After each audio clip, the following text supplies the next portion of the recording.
We'll call to order the Seward County Board of County Commissioners, the regular meeting. Please stand for the Pledge of Allegiance.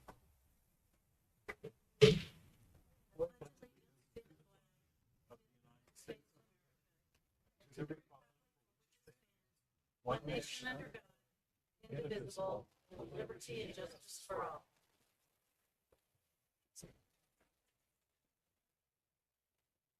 Jason Toombs, representing the Liberal Ministerial Alliance. Let us pray. Heavenly Father, it is your gracious will that your children on earth live together in harmony and peace, especially at this time of the year, as we look forward to Christ's coming. Defeat the plans of all who would stir up violence and strife, destroy the weapons of those who delight in war and bloodshed, and according to your holy will, end all conflicts in our world. Teach us to examine our hearts that we may recognize our own inclination toward envy, malice, hatred, and enmity. Help us by your word and spirit to search our hearts and to root out the evil that would lead us to strife and discord. Lord Jesus, as you once shared in our human toil and thus hallowed the work of our hands, bless and prosper those who maintain the industries and service sectors of our land. Give them a right regard for their labors and grant them the just rewards for their work. Almighty God, be a strength and source of hope for the children in our families and especially our community. When they stray, protect them from all danger and grant them your abiding presence. Guide them by your word into paths of wisdom and righteousness for your name's sake. Almighty God, you have promised to hear the petitions of those who ask in your Son's beloved name. Mercifully incline your ears to us as we have now made known our prayers and supplications to you, and grant that those things that we have asked, according to your holy will, we may receive to meet our needs and bring glory to you alone. Through Jesus Christ, your Son, our Lord, who lives and reigns with you in the Holy Spirit, one God, now and forever. Amen. Thank you. Is there any citizen comments?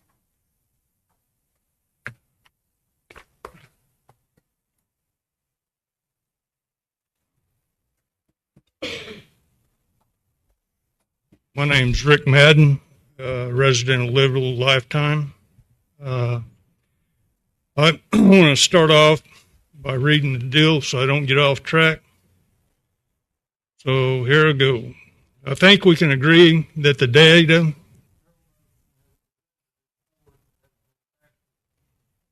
which has brought into question how you've been operating county business. In the county commissioner's mission statement is a list of 14 core values that the commission operates by. 5 of those core values, which I think you have failed miserably. 1, integrity, honesty, trustworthiness. 2, stewardship and fiscal responsibility. 3, operate with transparency. 4, accountability. And 5, credibility. With that, I'd like to talk about accountability. First, we'll start with the health department. It was stated that the bonuses did not come from grant money, later to be retracted, and said the grant money,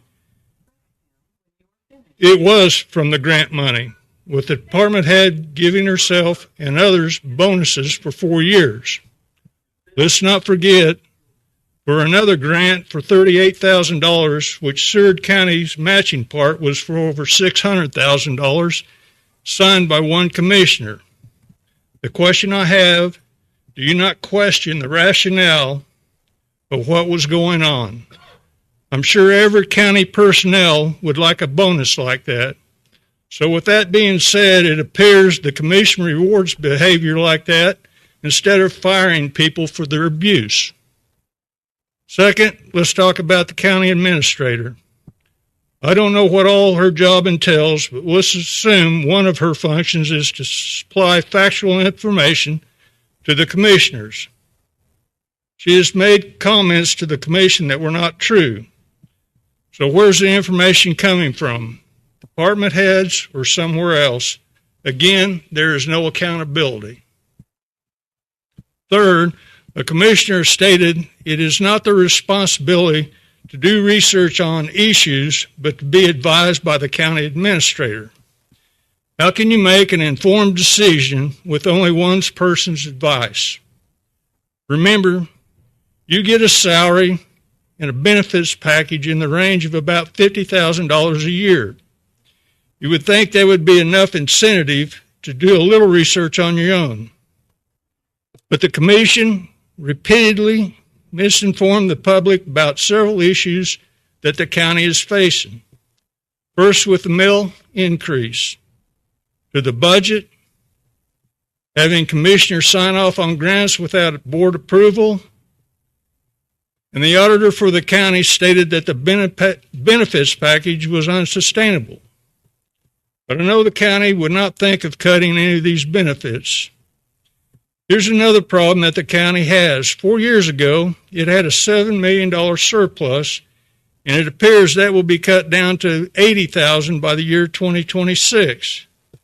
Now, that is not fiscally responsibility. There needs to be a change, and it needs to happen now, and call for accountability. That is done by firing people who abuse the system, department heads to commissioners who should resign. Personally, I think a CFO would help with the problems the county is facing, and maybe a purchasing agent to help stop the overspending of tax dollars. Just a quick thought is how many credit cards has the county issued to employees? In closing, I think a commissioner should have at least some experience in having ran a business instead of being voted in on a popularity contest. Lastly, you should be embarrassed to be in public for all the failures under your watch. If you want an honest look at some issues and don't want to research them for yourself, please call Carol Huston. She might be willing to assist you. Thank you. Okay, we'll move to item number 1, approval of the agenda. Yeah, there are more citizen comments. Yeah, is there any more citizen comments? Sorry. Okay, being none, we'll move to item number 1, approval of the agenda. I'd like to amend the agenda again and add 13A as budget. Make a motion to approve. What, Commissioners, I do need to add an item to the agenda. Addendum to resolution number 2025-17 and 2025-18. So we can make 13A budget, 13B 2020. Yeah, do it on the 4. Do it sooner. Yeah. Yeah, fine.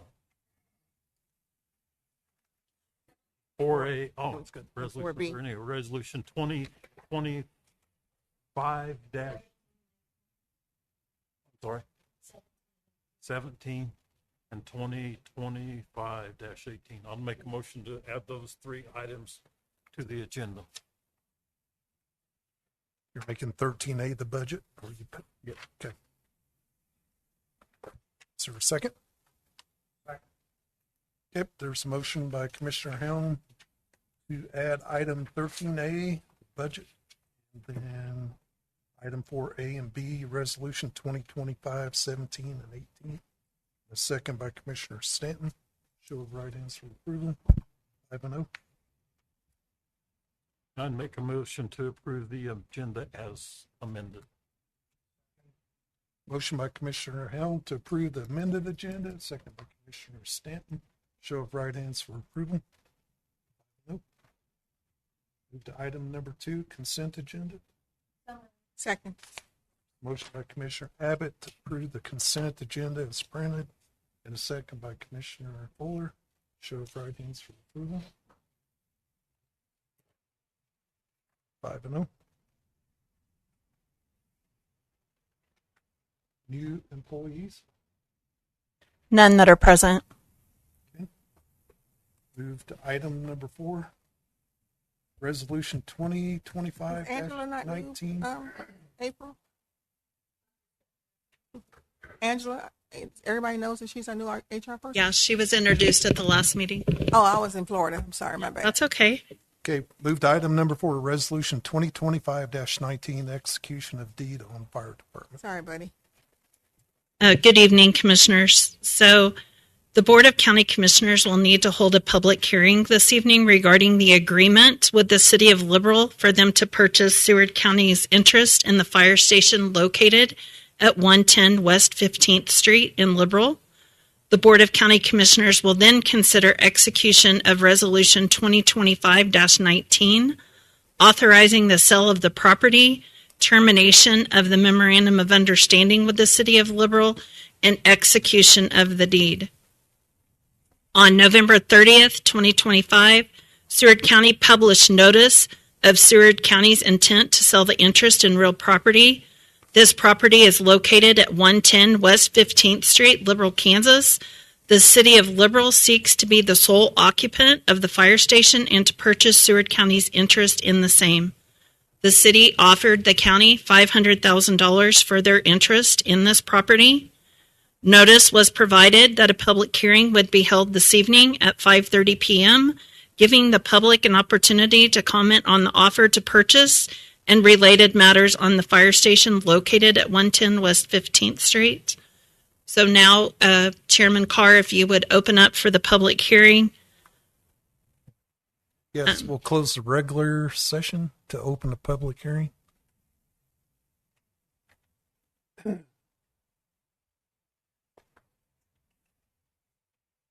It's hereby given to the public pursuant to Seward County Resolution 2006-10 that the Board of County Commissioners, Seward County herein board has received a negotiated offer from the City of Liberal, Kansas to purchase Seward County's interest in the following described real property for the sum of $500,000. Guess it started the wrong page here. Sorry. Resolution authorizing sale of certain surplus property and termination of memorandum of understanding with the City of Liberal, Kansas. Whereas Seward County, Kansas received an offer from the City of Liberal, Kansas for the sale of its interest in the following real property for the sum of $500,000.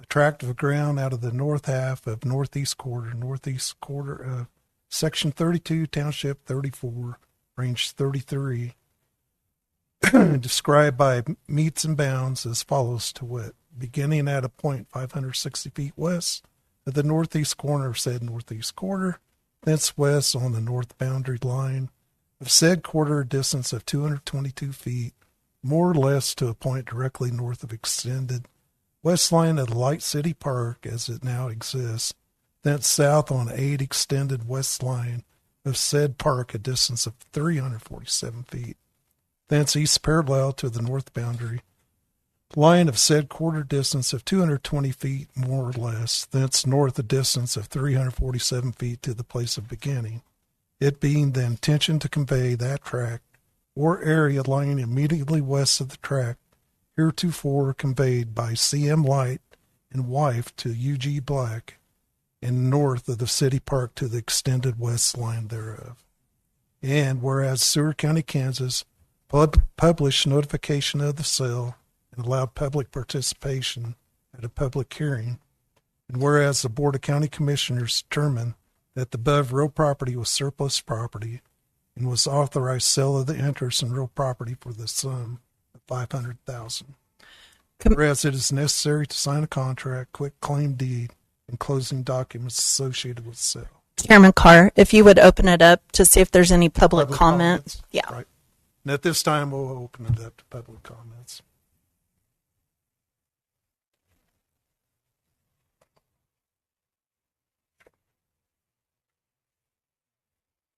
Okay, being none, we'll close the public hearing. Now you can go on. Now, where it is necessary to sign a contract, quit claim deed, and closing documents associated with the sale. Now, therefore, be it resolved by the governing body of Seward County, Kansas as follows. Sale of property, the contract, quit claim deed, and notice of right of first refusal presented to the Board of County Commissioners is hereby approved, and the chairman is authorized to sign the same along with such documents that are necessary in order to facilitate and close the sale of the above described surplus real property to the City of Liberal, Kansas.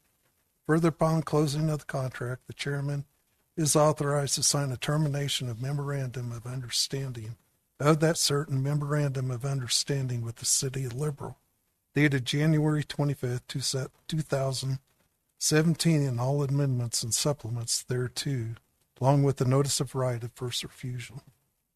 Use of the sale proceed. All funds received from the city of Liberal for the sale of the county's interest in the above referenced property shall be used for remodeling and adding on to the building located at 120 East 18th Street, Liberal, Kansas.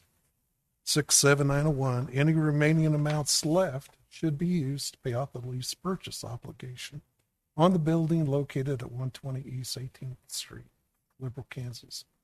Effective date, this resolution is effective upon passage and publication in the official newspaper.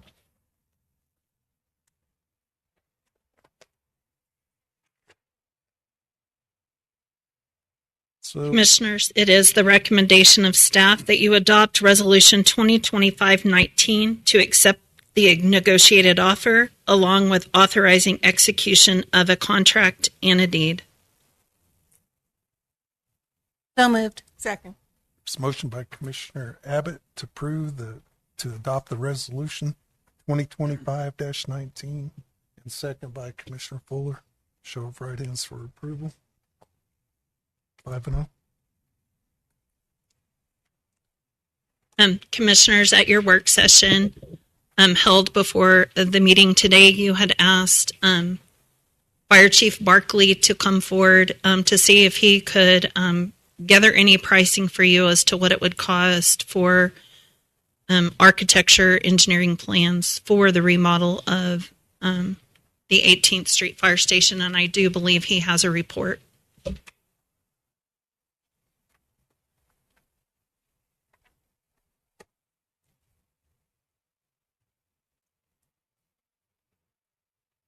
Good evening, Commissioners. Andrew Barkley, Surrey County Fire Chief. This afternoon, I reached out to our architect at GMCN and spoke to an assistant, Desiree, there, and she is verbally told me $40,000 for them to come and do all the plans, engineering plans, mechanical, plumbing, etc., and put a bid packet together and then assist with the oversight of the construction moving forward.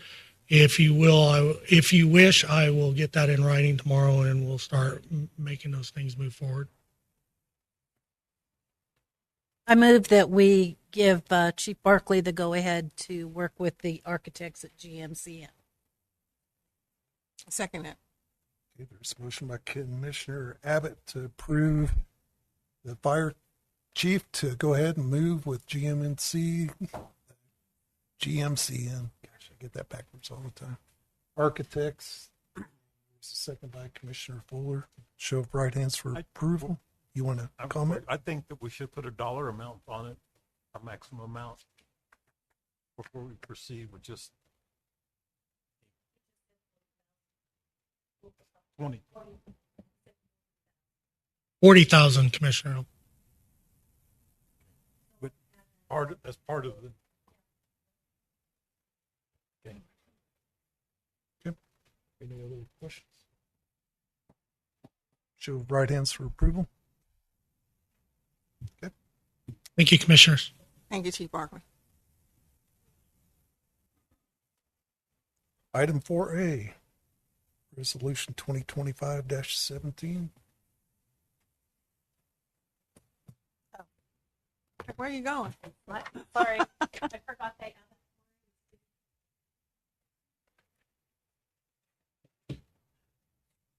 Commissioners, I come before you this evening to add an addendum to resolution number 2025-17, as well as resolution number 2025-18. We will need to vote on these separately. The addendum to the resolution number 2025-17 was regarding exceeding the revenue neutral rate. On September 15th, 2025, the Seward County Board of County Commissioners passed resolution number 2025-17 to approve exceeding the revenue neutral rate. Whereas though an inadvertent clerical oversight in several places, the resolution reflected tax year 2026, it should have been 2025. The Board of County Commissioners desires to clarify that Resolution 2025-17 was intended and should reflect that its decision to exceed the revenue neutral rate applied to the current tax year at issue, which should have been identified as 2025. The vote for you this evening set forth on this addendum does not change any commissioner's vote on the underlining decision to exceed the revenue neutral rate, which vote is set forth on the original resolution on 2025-17, but reflects that the commissioner understood and intended to be voting on a decision to exceed the revenue neutral rate for tax year 2025 and not 2026, and that Resolution 2025-17 should reflect that. This is the same thing for Resolution number 2025-18. This one is for the Kansas Rural Fire District. Yes, we do need to do them separately. That's what I had asked, but I just wanted you to know I wasn't going to read each separate one unless you wanted me to. Okay, so, okay. You have those addendums in front of you. I vote yes on addendum to resolution number 2025-17. Commissioner Helm, no. Commissioner Carr, yes. Commissioner Fuller, yes.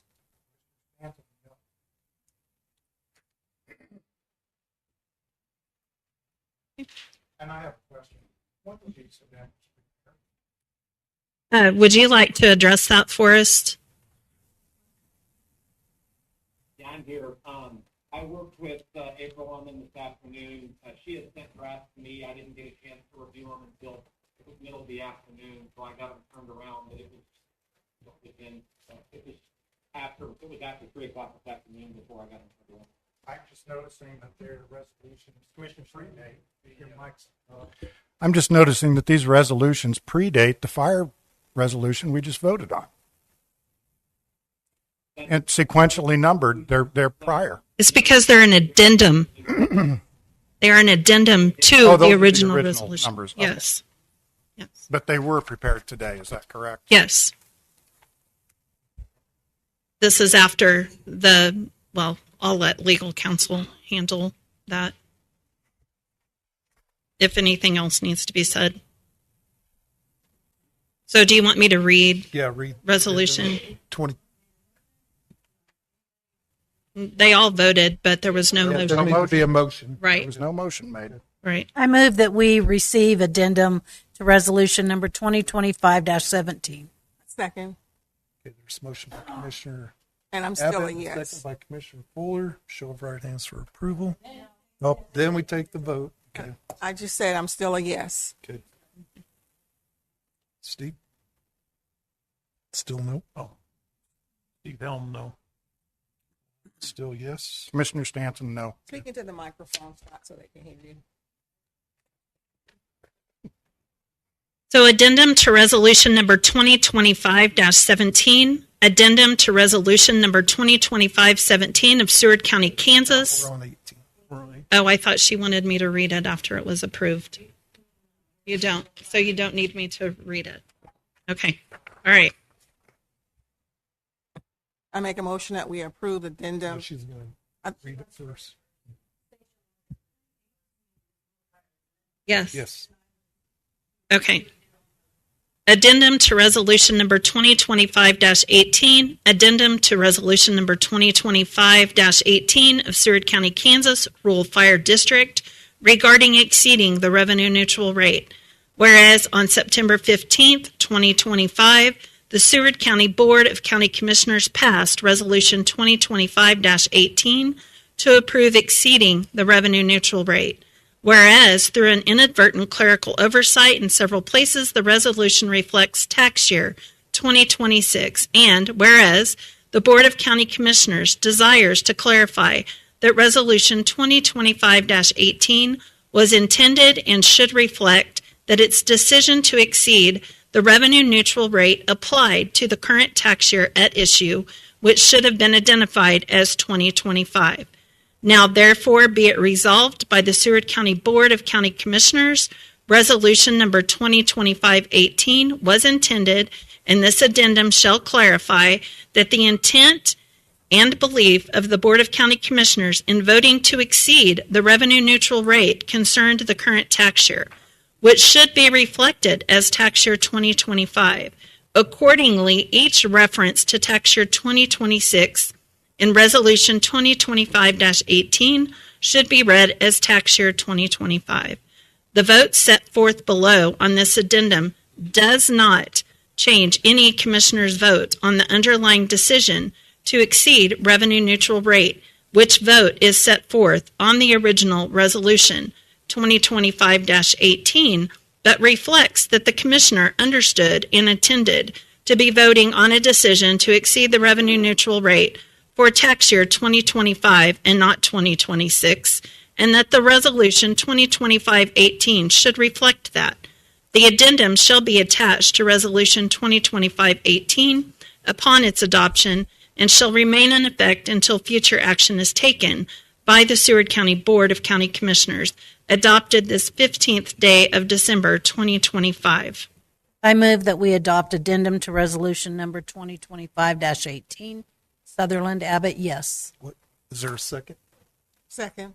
Okay, there's a motion by Commissioner Abbott and a second by Commissioner Fuller. Steve Helm, no. Commissioner Carr, yes. Commissioner Fuller, yes. Commissioner Stanton, no. Can I ask a question? We approved this budget for rural fire, so how do you not approve the R&R now? Just a question. Thank you so much, Commissioner Abbott. I just had a question. Yeah, We'll move on. I thought it was all understood as well, but Okay, item number 5, Kirk and Michael update. And as you guys are coming, thank you so much for the gifts on a lighter note and the chocolates. Anybody need some chocolate in here today? Okay, good. We have some chocolate here that we can share. Yeah. Yes, absolutely. Steve Linehan, Kirk and Michael. So today we drove several roads, but we drove Road P. We understand that there may be some complaints about it being a little rough after the Base 1 application, and that's because it's not finished. I got talking with Mark today, and they believe that they'll be able to finish that road possibly this week. So hopefully any complaints on the road will be no longer. So what'll happen is they'll just it did set up a little faster than what their previous application was, which was that Permazyme application. So when they used that Base 1, it did set up a little faster. So it is a little rougher than what it should have been, but it's still not done. And so what they're going to do is they're going to wet it, scarify it, and then apply the surface application with the Base 1 as it's designed to do. So again, hopefully that'll be much smoother going forward. Also understand that Mark is working with his operators to cut in the ditches on some of the rural roads to where they have the ditch and have a 26-foot road. We did drive some of those. Some of them are 24-foot wide. Some are 26. Some are 22-foot wide. But ideally, we'll have a 28-foot road with more or less a 1-foot shoulder, and that 1 foot will have a small windrow for maintaining the crown as needed. So along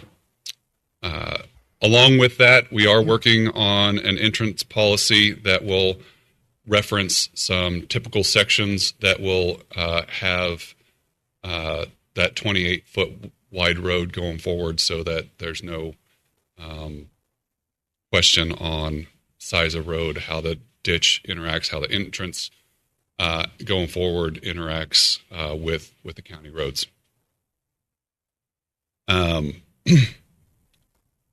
It'll also help with that entrance policy. It will also help with developers that want to come in such as wind farms, where they're going to install several different entrances, they'll need to design it. They'll need to construct it to our design. So once we get that entrance policy ready to go, it will need to come forward to the commission here. So also, along with that entrance policy, I guess there is some question as to who should pay for that entrance. Who should construct it? Per the Kansas statutes and what will be integrated into that entrance policy, per Kansas statute 68-543, whenever any property owner shall request an additional culvert or new entrance on a county road, the culvert or new entrance may be installed by the county engineer and the cost charged to the property owner. So essentially that's just saying that all that cost to build that, the culvert, the entrance, the surface, all that needs to go onto the property owner. Now they could request for the county to build it. It just got to have a policy in place to be able to enforce a cost onto that property owner.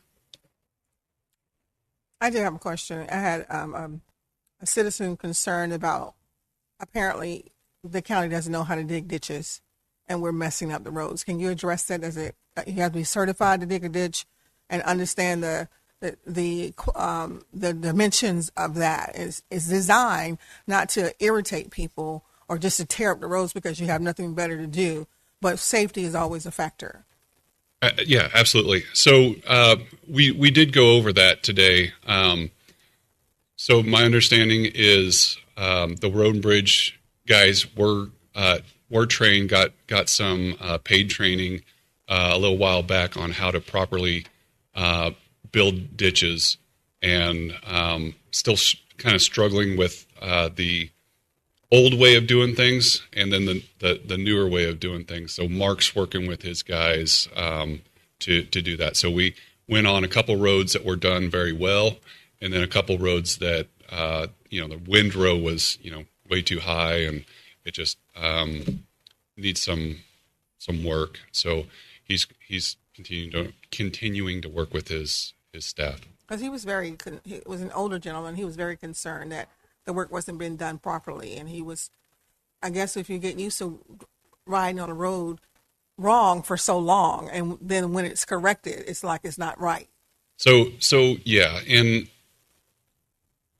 hopefully, with the typical sections that we're hoping to implement, that'll also show that we want 28-foot road with more or less a 26-foot drive length, and then drive width, and then that windrow should not be a foot off the ground. It should only be an inch or two, and then that helps to bring it in and form that crown. So he knows exactly what to do. All the operators, I believe, know exactly what to do. It's just how they're doing it. Just they need to work on getting it right. Thank you for sharing that. Yeah. They did some practice out on Tucker Road. The reason I know, because I went to a retirement party there last week, but they were telling me about it. So they trained out on Tucker Road just west of the trailer parks. Yep. How to cut the ditches and crown. So if you want to see what they're doing, go out there and look at it. Because it's pretty impressive the way they smoothed off the outside. Yeah. So inside.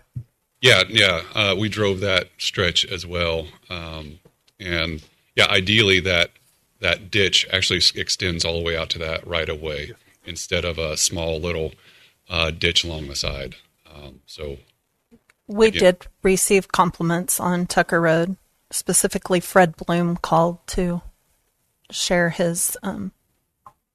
He said he knows that we don't get thanked very often or recognized for what we do, and he wanted to share that. Well, and I would just add for Commissioner Fuller, the gentleman that spoke, that was before any of our guys had their ditch training. So hopefully now they've kind of had a little practice. One thing just for administration to consider with the culverts, I have been talked to by several people out in the rural parts who had installed their own culverts years ago. Some of those have been collapsed by the county mowing the ditches.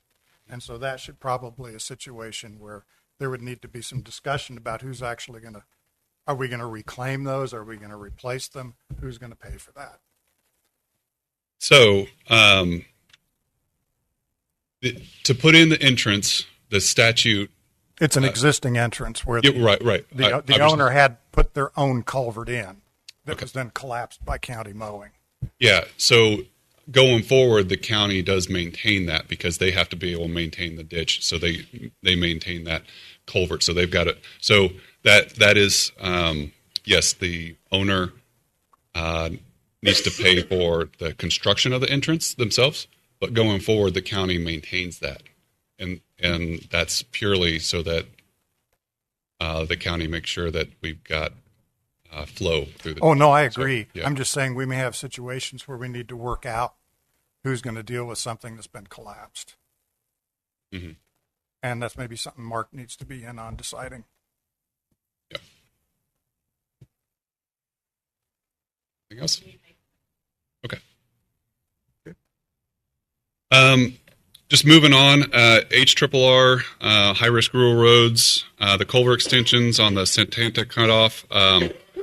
Originally, we were looking at doing that work or letting that work in March. Have had some issues with there are 4 property owners.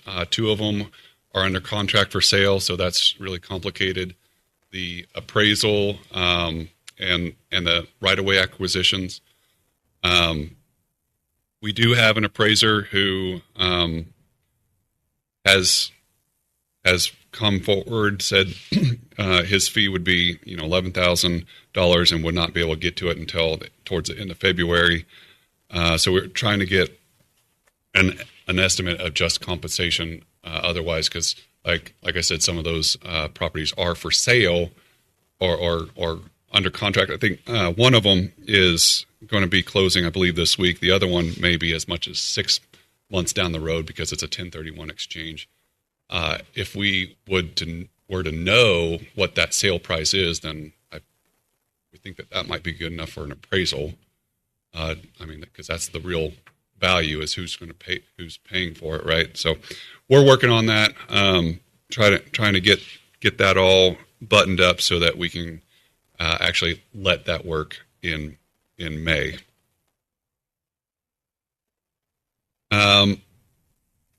Fiscal year 28 HRRR applications, they are open and open till December 31st.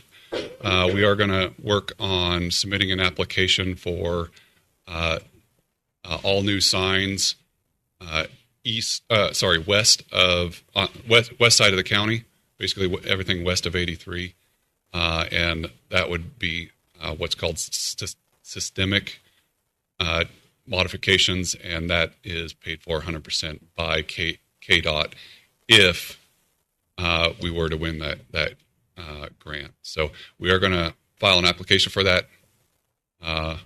We'll see if we can get that application approved. That's all I had. Any questions? Thank you so much for all your hard work. Thank you. Move to item number 6, tax sale update.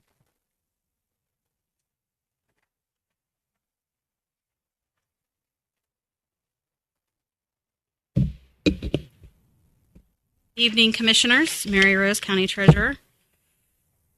For a few staff.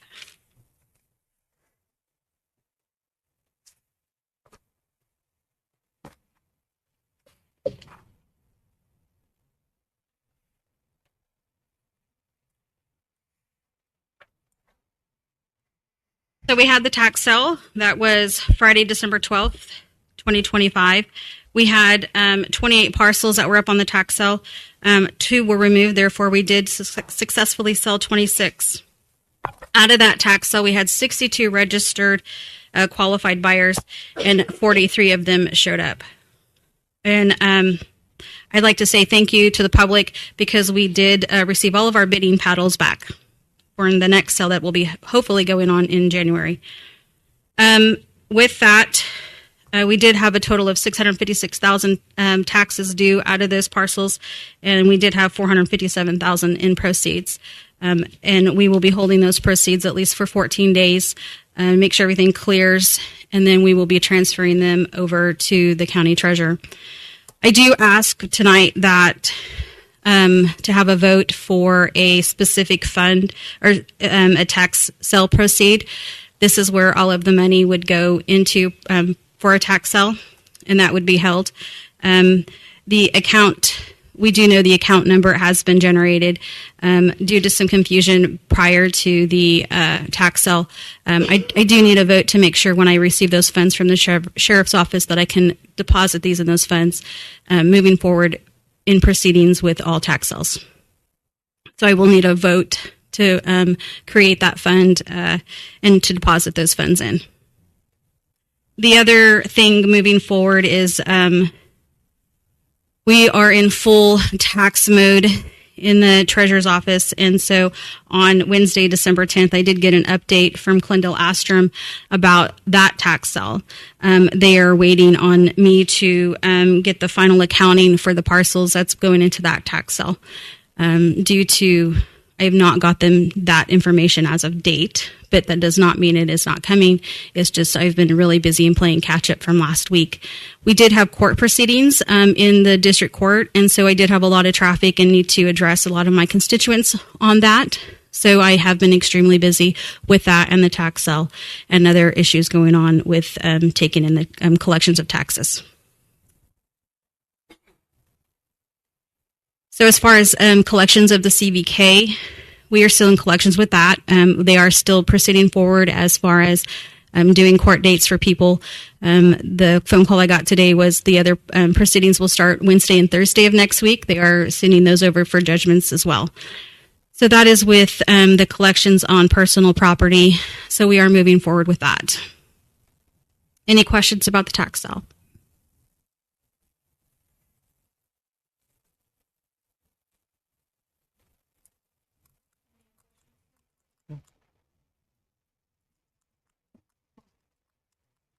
Okay, so I just do need a vote to create that fund for. How'd you do those funds before, though, on tax sales?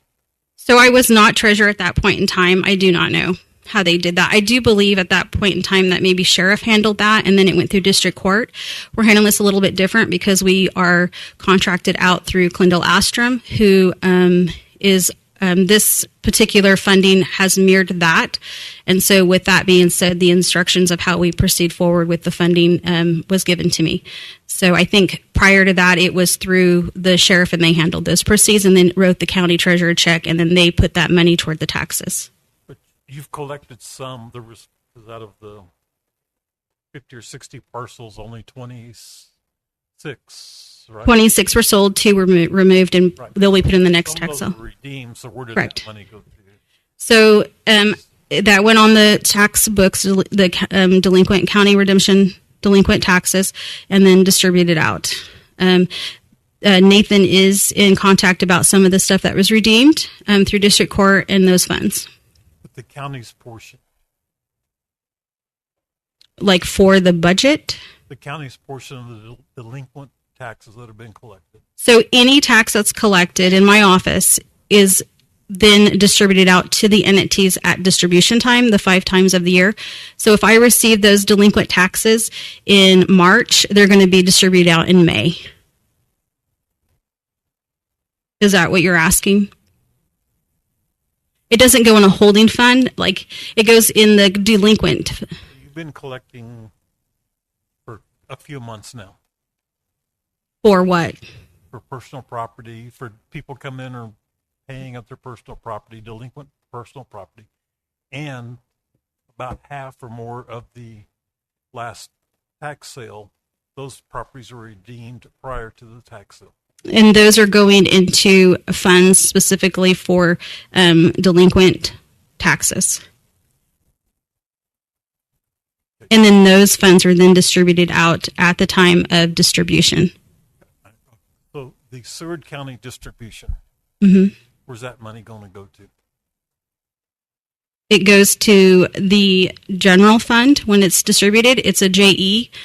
It's done internally, and it goes to the funds, and then the clerk's office puts all of those the money in those funds.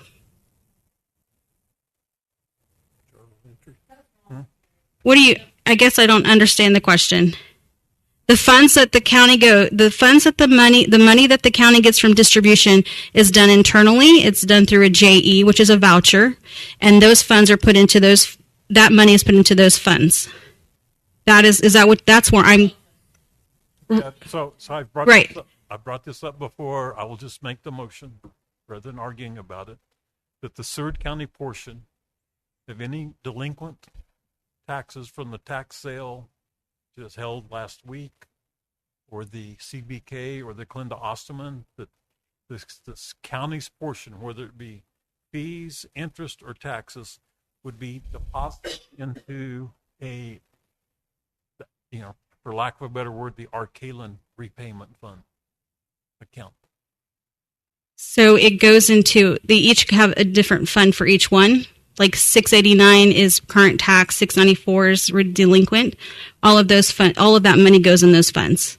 And then at distribution, it pulls it from how much each entity is supposed to get from that. Mary, correct me if I'm wrong, but those funds are levied. So even when we collect on a delinquent tax, those funds are levied, and that's how you're going to do the distribution. So I don't know that we can deviate from saying that all of that money needs to go towards the Arcalen.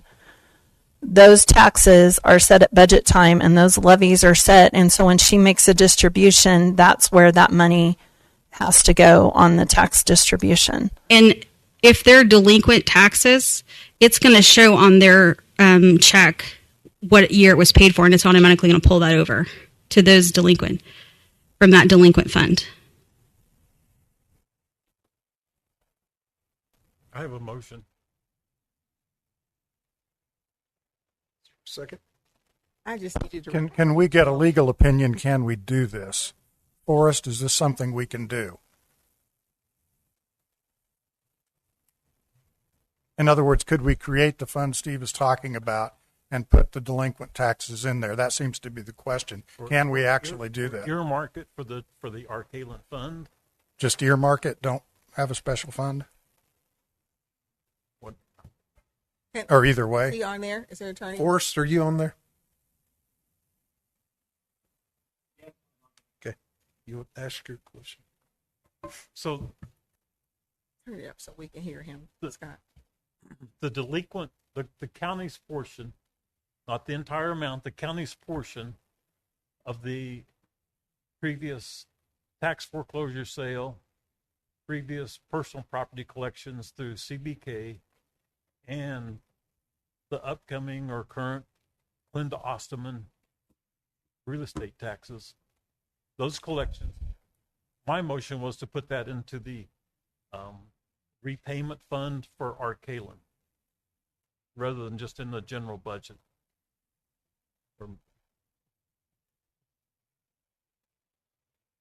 And the question, I guess I don't know what when you say repayment fund, is that an official fund within our budget, or is that No.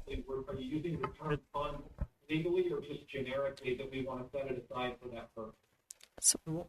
Earmark it. We have a line item in the general fund that is listed as money set aside for it. It just says protested tax. I don't believe that, or it could say Arcalen, but it's within the general fund. It's not a separate fund. It's a line item within the general fund. So the question, I believe that Do that. I believe the question from Commissioner Helm is the county's portion of the delinquent tax. So not all taxing entities, but the county's portion of the delinquent tax.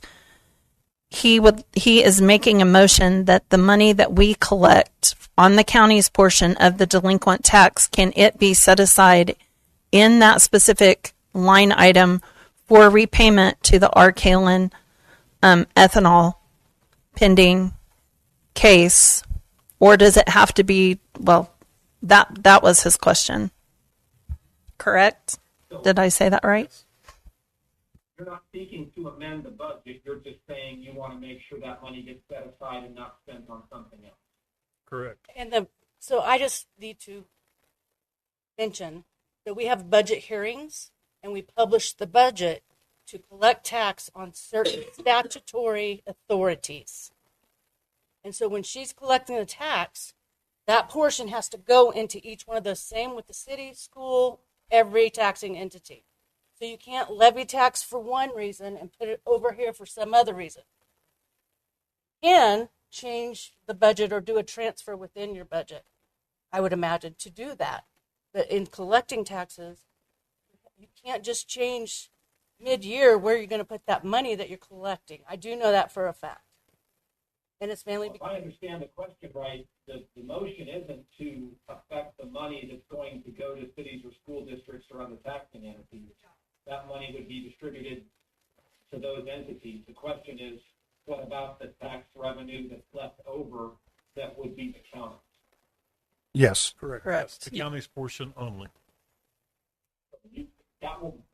It would go back, I think, into the general fund, and you decide how to spend it. Or if the motion and the approval is to not spend it, then you would just decide that money is not spent. If I understand it, Did the budget contemplate money coming in from the sale? No. No. And We don't have a revenue line there that already accounts for what we expected to get from the sale. No. Correct. And I guess this account is a line item within the general fund. That is correct. It is a line item within the general fund.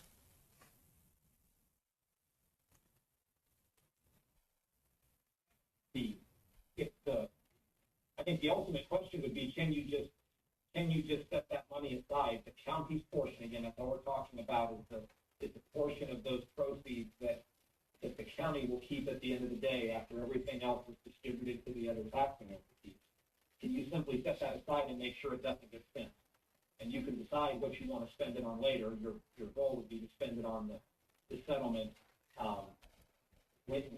or not settlement, the resolution of that when there's ultimately a decision. I don't see a problem with doing that. You're deciding not to spend revenue that's found left. Right. So, Forrest, the only other thing that I want to point out too is part of that distribution goes to rural fire district, and part of that distribution goes to a mill levy that's set for road and bridge.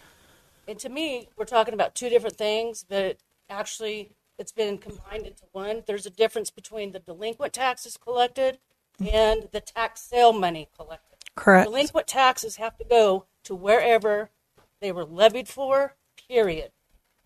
Tax sale money is a whole different subject. Well, so on the tax sale money, some of this money will go toward the taxes due on those parcels. And so when the distribution is done for this tax sale, because I'll have to do it I'll have to do a separate distribution for this. I'll just withdraw my motion and spend the money however we want to. We'll worry about the arcade loan later. And I was just going to say, whenever I do the distribution, it'll just say on there, county has this amount and is delinquent for this amount. And then when that goes into goes over to the clerk's office, when I do I call it a voucher because it's done internally, the money, but it'll tell us how much that money is. And then I guess from there, you could move it to a fund that you wish to put that money into, to allocate it for whichever you want to.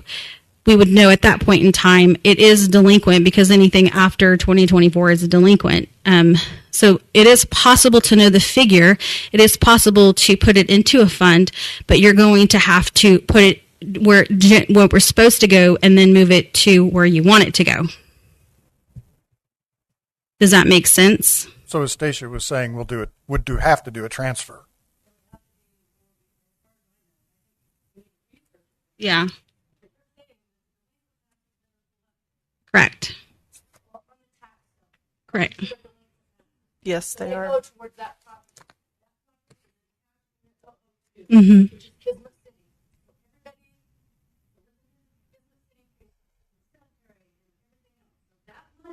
Goes to those entities Correct. Yeah, it'll be a separate. I mean, it'll be a separate distribution to do the tax sale. But I mean, because I don't know the total ins and outs as far as, you know, what we're going to have the ending dollar for the county. I don't know that until we process everything. And we're still, you know, council and I are still in discussion with that. But Steve, it is possible to move the proceeds. It's levied out. Correct. Once it's levied out. Yes, sir. I would think that that is plausible.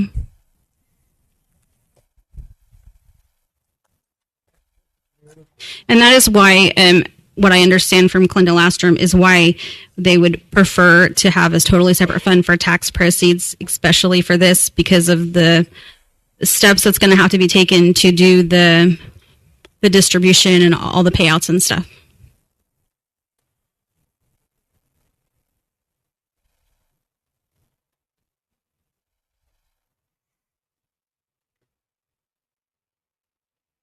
Any other questions from me? I am still waiting on a motion to create the tax sale proceeds fund.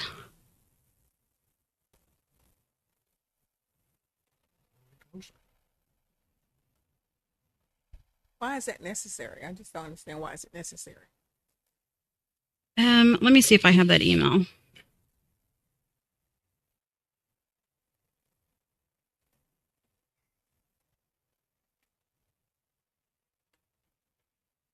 It says that it allows them to segregate and track all redemption fees and tail proceeds in one place. Occasionally, that they collect the funds and they hold them into the general account, and that they would earmark on the tax foreclosure, and they would suggest that that not happen. In this circumstance, they ask that treasurers try to make special funds or special checking accounts. What do you want the fund called? The fund is called tax sale proceeds. And all tax sale proceeds will go to that fund. That is correct. Is this something new? It is new for me, and I think new for the county, like I said, because we're at that point in time, we're in collection of the tax sales. This is kind of the final step of where to put the money at. So we are trying to move forward doing this every year, and to do it every year, I need to have a fund put in there so sheriff and I and district court are under agreements of what those funds are, and they're allocated and go to the appropriated. Have you reached out to other county treasurers and see what their procedure was? The Clinton Lastrom has several counties and surrounding. Actually, they have like 17 in our 27 area Southwest, and that is their recommendation in handling that. And smaller counties had created separate checking accounts. I don't feel like that's a need to have a separate checking account. I feel like the need is to have a separate fund. Well, I would make a motion that we create a tax sale proceeds fund or account as may be necessary for the clerk, with all proceeds from tax sales to be deposited to said account. I would second that if you would amend that no funds would be spent out of that account. I will add that amendment that funds will not be spent from the account. I don't think they could be. Okay, I'll withdraw my second. Well, we just added your modification. I thought you said no. No, he added it. I added it. He added it. Okay, So is your second back? I'll take my second back then. I'll make the second. Okay. Whatever. Okay, there's a motion by Commissioner Stan, a second by Commissioner Helm. Should have right hands for approval.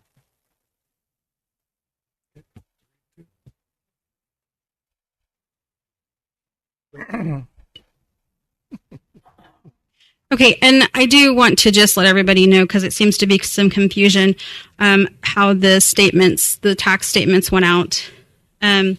That I did send out 2 emails to you guys, commissioners. One dated 11/13 of 2025 and one dated 11/25/2025. It seems that there's some not truthful stuff going out in the community. We never stopped not working on statements or tax rolls for 2025, 2026.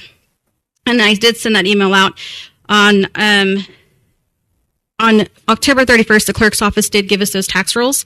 From that moment on, we did start printing on the tax rolls, which is we printed, we binded, and we put them in the basement November 3rd and November 4th. From there, on Wednesday, November 5th, we started printing state assessed, 1620, and personal property. Those went out November 5th. From that, we actually went out, we started on gas and oil. We had 12,000 statements on gas and 2,700 on oil. From that, we started doing that on November 17th and the 18th. We did get those printed, and we finally got those mailed out. Now, the real estate, we did have some software programs. We also had several other things that happened. The software program was only on real estate, and that was the way it was printing. We were waiting on a workaround from CIC. We did do a workaround and started printing those off November 19th through the 21st. From there, we worked Saturday and Sunday. We were going to work on Sunday. We worked Saturday the 22nd on getting those real estate taxes out. On Sunday, we were going to work, but we had a severe storm, and it was lightning and raining, so we did call off on the 23rd.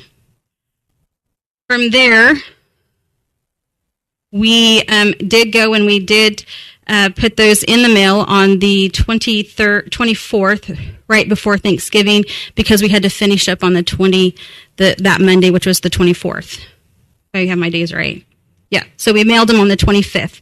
We did take we took the real estate to Meade, and because of the fact that we had a 24-hour turnaround, that's what we were told. And so the other ones did go through the city postal service here in Liberal. I want to let the public know that none of those were thrown away. None of those were not printed off. We printed off and stuffed every single one of those. We also mailed those out, and we did not do that to make sure that people would come in our office to fill out VOTA forms. So all of it went out per statute. It had to be postmarked by December 15th, and from there we did do that. Why was not included on the statements that you could pay them online? Nowhere on there does it say that, and you can. I don't know why it's not on there. Some of that has to do with the fact there's not enough room to put everything on there. Some treasurers have gone to printing it on the envelopes. Some treasurers have gone to put sticky stuff on the envelopes. It's not on there, and it's not just our county that uses that software program. So with that being said, we did start accepting payment on the 1st. All of the postage that was done through the post office has to be verified, and therefore they scanned that. And so when the real estate went out and I took the 20,000 the pieces of mail to the post office, they have to verify that, and they have to email or give us a scan bar back saying we verified this is how many pieces of mail we got. So I want the public to know that is the truth behind that. We did have a little bit of issues, but it was on real estate, and we did have a workaround. Normally, we always get them out before Thanksgiving, so we didn't do anything that was out of the unordinary to do that. Is there any questions about that? So what was the issue with the worker? So on the real estate, were printing. It was double printing the legal. It was double printing the what was taxed on there. And so normally what would happen is you would download it to PDF, and then you would save it and then start printing from there. Because due to the printers and stuff, we could only do 2,000 at a time and then let the printers cool down. So the workaround was don't PDF it. You have to go in, pull up the software, and let it completely load, and then you have to go from what page you want to print to what page you want to print. And that was the workaround. And so the PDF was not able to be used on the real estate. And that was the way that they said it would stop from printing the double lines of the mill levy and the legal, just everything that was in the middle of the real estate. It was just double lining it.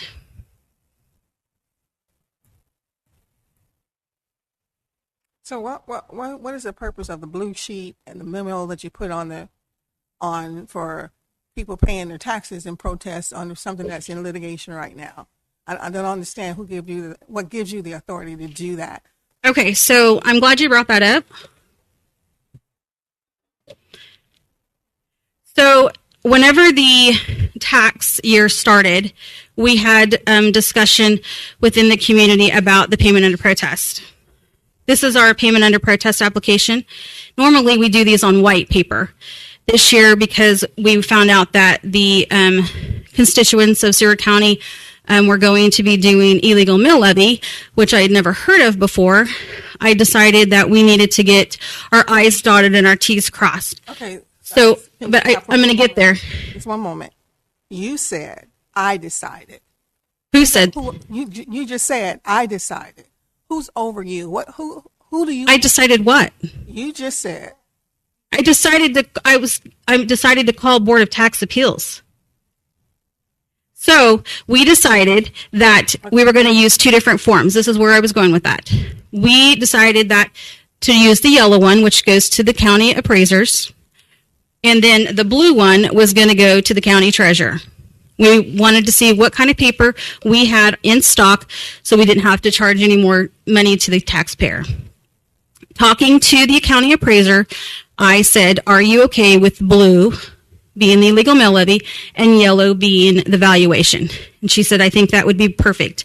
So then I called Board of Tax Appeals and I said, I need to know all of the ins and outs, what I need to do, because the county treasurer is in charge of this part, the illegal mill levy. Upon that discussion, I asked them about, yes. Who's decided it's an illegal mill levy?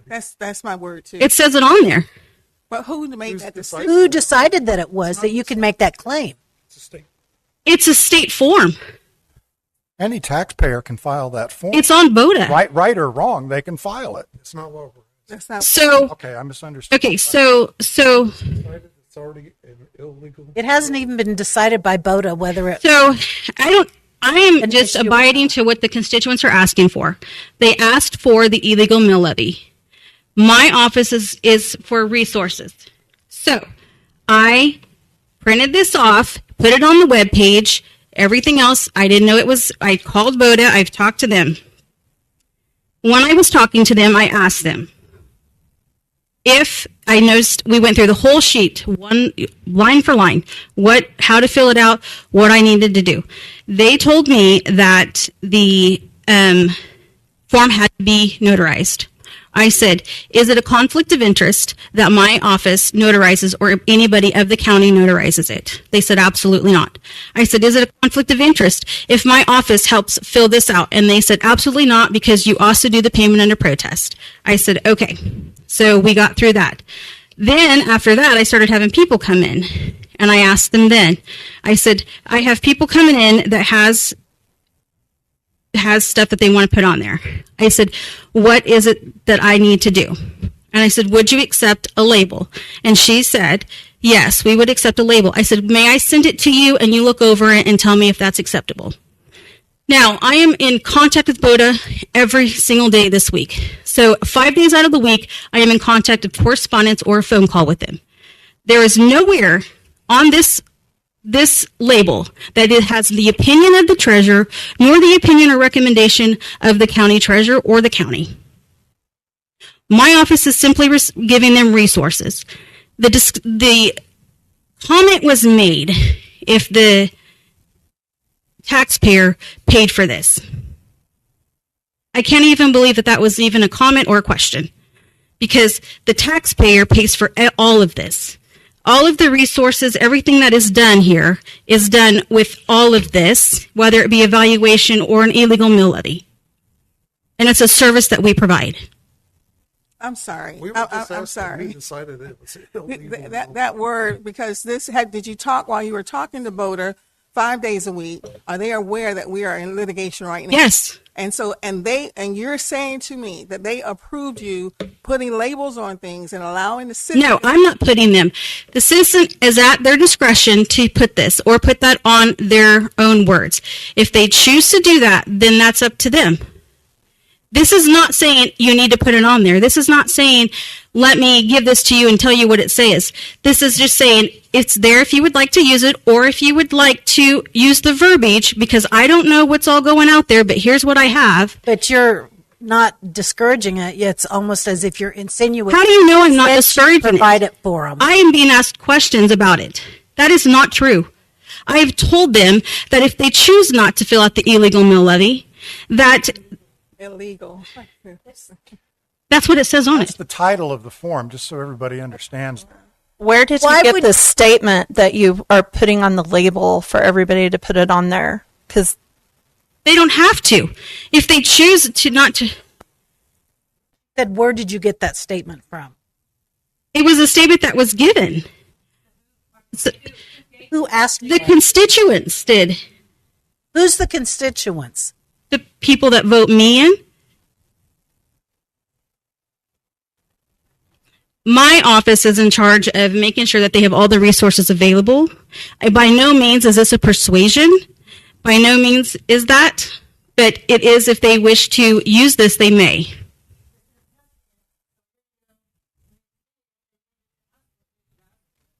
And they have that opportunity.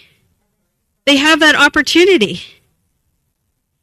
The Board of Tax Appeals, how is that any different than filling out this PUP form?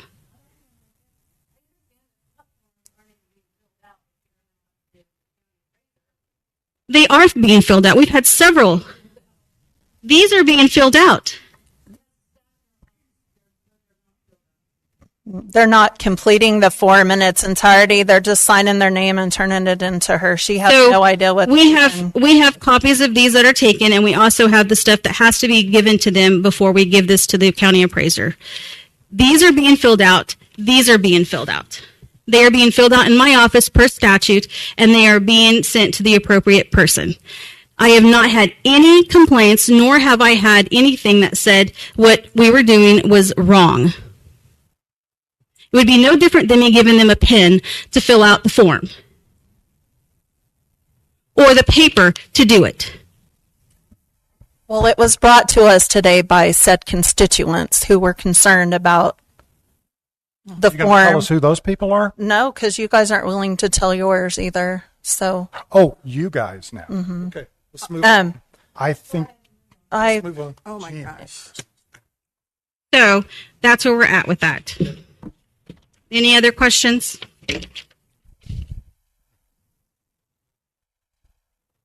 Okay, that is it. Thank you. Move to item number 7.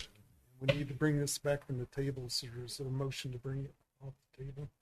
Bring what? The property casualty. move to revisit the item we tabled at the last commission meeting involving property and casualty and workman's comp. All second.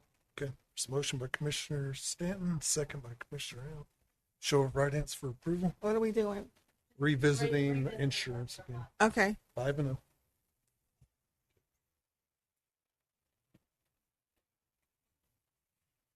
I need a drink. I mean, a drink of water. I don't drink, y'all. I'm so sorry because I always say no to alcohol. But this is just, it's just so intense right now. I apologize. I'm so out of order. Just pray for me. Thank you, Miss April.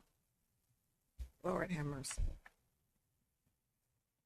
Thank you so much.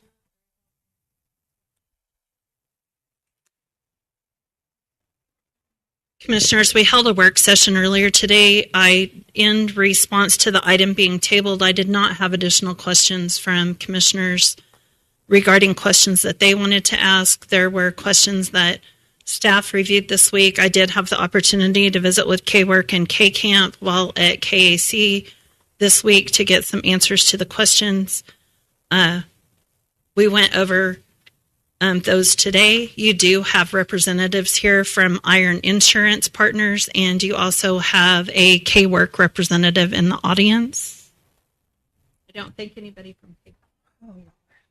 We do not have a K-Camp representative, but the gentleman has been answering questions Ken has been answering questions by text today. If you had anything else that you needed to ask this evening, So I will turn this item over to the commissioners. Did we cover all the questions this afternoon? I couldn't hear everything. I think there's probably a couple. If K-Work, we could ask you a couple questions.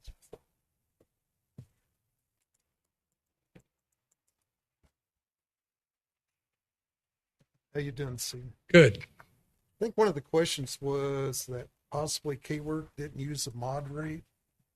Pardon me? The mod rate? I think we. Use it in your bid? I think we used what you provided on what we had.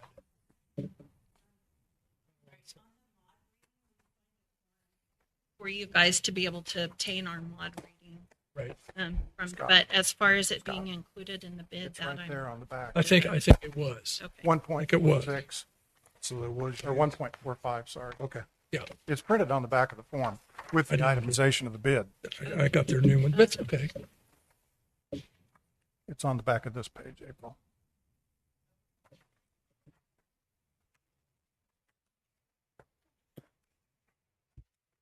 And it's on there.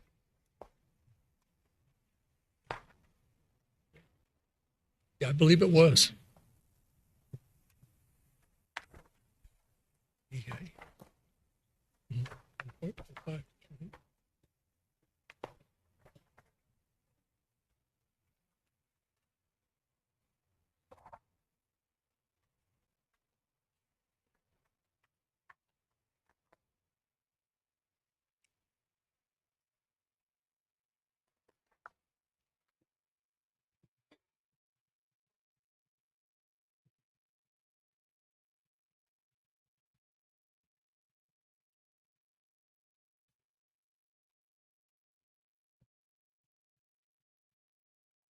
Is there any other questions that we had?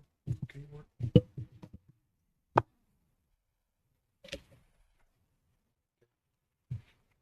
Good. Thank you, commissioners. So I got a question for Iron Horse. We had turned in a list of vehicles to go to liability only. If it's a certain year value, Correct. we turned it in. We never got, I guess it was never inserted or approved or. The way I understand it, maybe, well, you had a conversation earlier this week. Katie Taylor with Iron Insurance. So what you're referring to, I believe, is at last year's renewal, you requested that any vehicles below a certain value were to be removed. Those were removed. So that has been completed. At last meeting, there was some question as to some equipment that you wanted reviewed. We have removed that as well, but only from that date that we were instructed to do so. I thought we decided that some of the vehicles, the older vehicles, had not been. Well, I believe there may have been an additional 2 to 3 vehicles that were also removed at that time that we reviewed the equipment, because they did go over everything. There just weren't a lot of vehicles to remove at that point.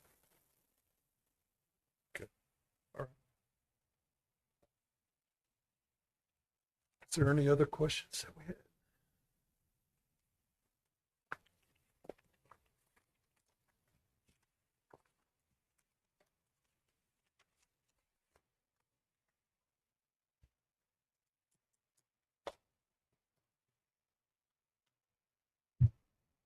Any other questions? I know we discussed the rental coverage without KCAM. Yeah, I'm happy to answer any questions if commissioners have additional questions.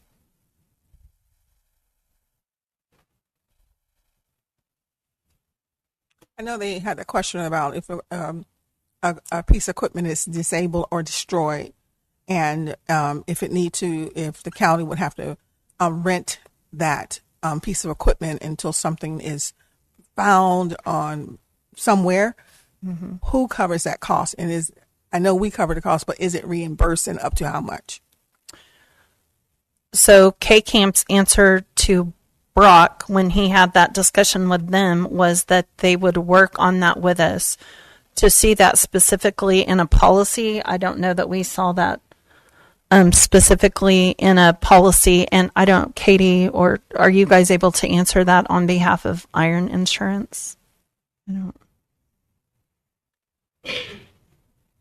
There can be in certain policies coverage for providing rental in the event something comes inoperable. So, I mean, that is an available coverage in most particular policies. So is that something that you normally see or normally write business for? And is there a dollar amount? Because the compactor, I think, was $20,000 a day. Yeah. What is the dollar limit, and is there a cap on it? So there can be a cap, and that is what we have. We would have to decide what we would want that limit to be. There's no standardized limit. We can buy up to a certain amount or buy down to a certain amount. That would be a discussion item that you'd want to have as we go through the process of determining how important that coverage is, what the cost of that coverage is, and then what you think you would need in the event. So currently it is not included in the policy. I don't have the policy in front of me, Todd, but typically we would see coverage in the event of a claim, providing some coverage for replacing equipment in a temporary basis. So there's that. Like, I'm just thinking about my own personal insurance. If someone runs into me or whatever, and I pay my deductible, that impacts my premium. Will this impact the premium amount? Well, I will tell you that. So if you talk about rental coverage on your vehicle, right, you have to opt in for that coverage to have rental and towing and those kind of things. And yes, it would have an impact on the premium. So when you add coverage, you're going to potentially add to the cost of the insurance. Now, albeit marginal, because the likelihood of some of those types of things happening may be smaller than others, and so it's going to be relative to the exposure. Yep. On non-insured drivers. So the uninsured motorist, that's just for medical, correct? So uninsured motorist or underinsured motorist, sometimes as it's called, is designed to pick up not only medical but also physical damage. So like on your personal policy as an example, you have uninsured, underinsured. And so if the uninsured or underinsured doesn't have enough coverage to repair your vehicle or give you something of like kind and quality, that will pay for that as well. It will also affect if you have medical issues of medical payment. So now in the state of Kansas, PIP coverage is the first dollar coverage that pays in the event of medical needs.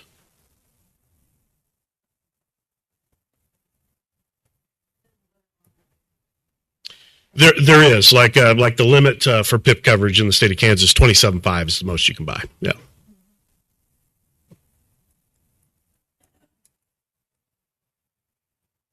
Anything else for me?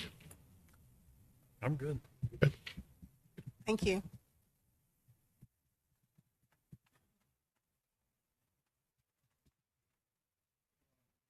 You wanting to deal with these separately? Yeah, it'll be two separate. Workman's comp and then. So.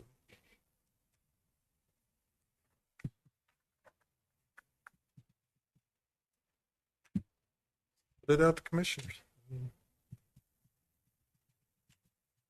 There was some motion out there.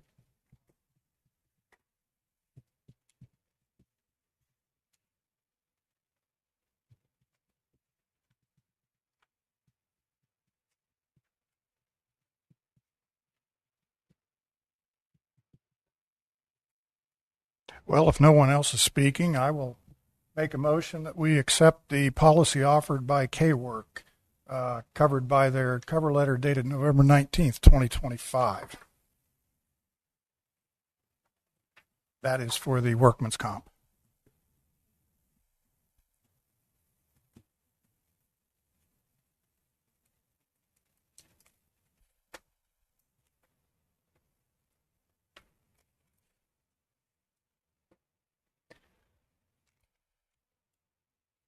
Second? I'll second it so we can vote on it. Any other discussion? I just like to add from our discussion today that this is a pool and that if it doesn't work, it's not as easy to withdraw out of the pool and go back to what we had. I just want you to be very mindful of that. It's good that we can save money, but sometimes saving money means spending more money than you anticipated. That's all I want to say about that. Well, there's no guarantee that your current carrier will renew you next year either.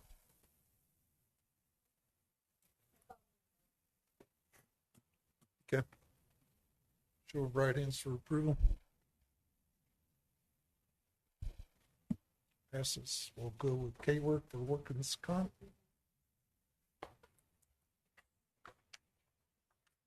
Property casualty 3-2. liability.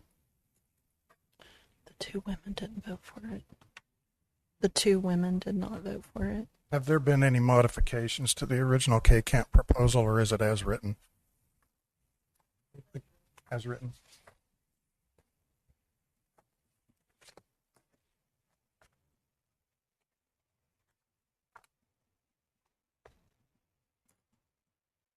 I will make a motion that we accept the policy proposed by K-Camp, apparently unmodified, as covered by their cover letter dated November 19th, 2025.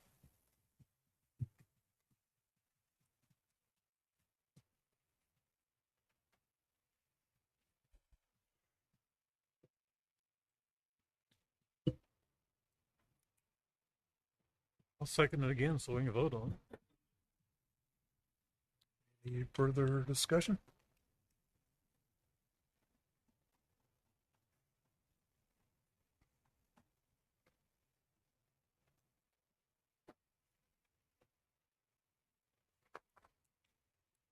Okay, show of right hands for approval.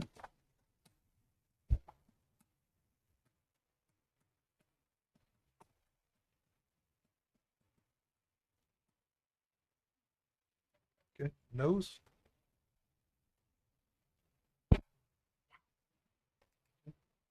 Is there any other motions out there?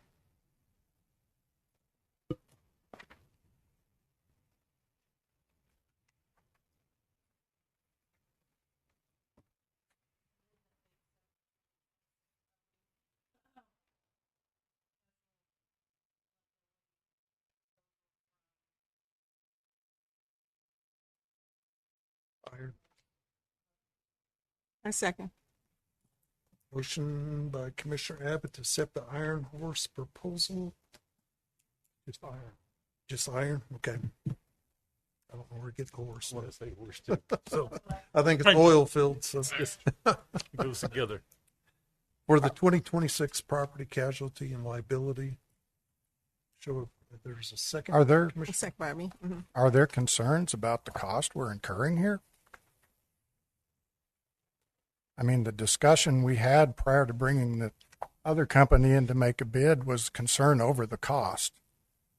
We're somewhere approaching double. I mean, workman's We're comp is already pretty in a set. Workman's budget comp. mess that's just beyond belief.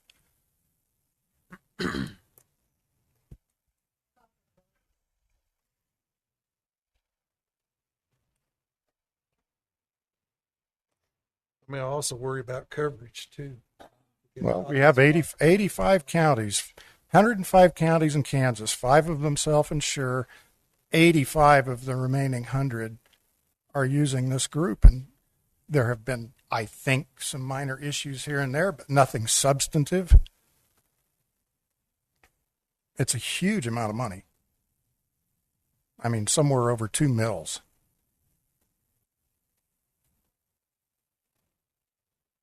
And I would just point out that that's a 2 mils we're going to have to find somewhere come January. Well, I wasn't finished speaking, so maybe you could give it 30 seconds.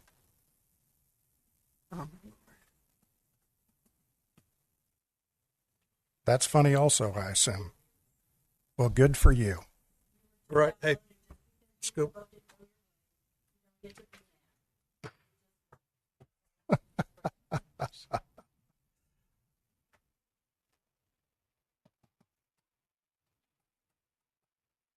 Any other discussion? Okay, show of right hands for approval. Serena. Okay, thank you. Item number 8, CIP approved mower.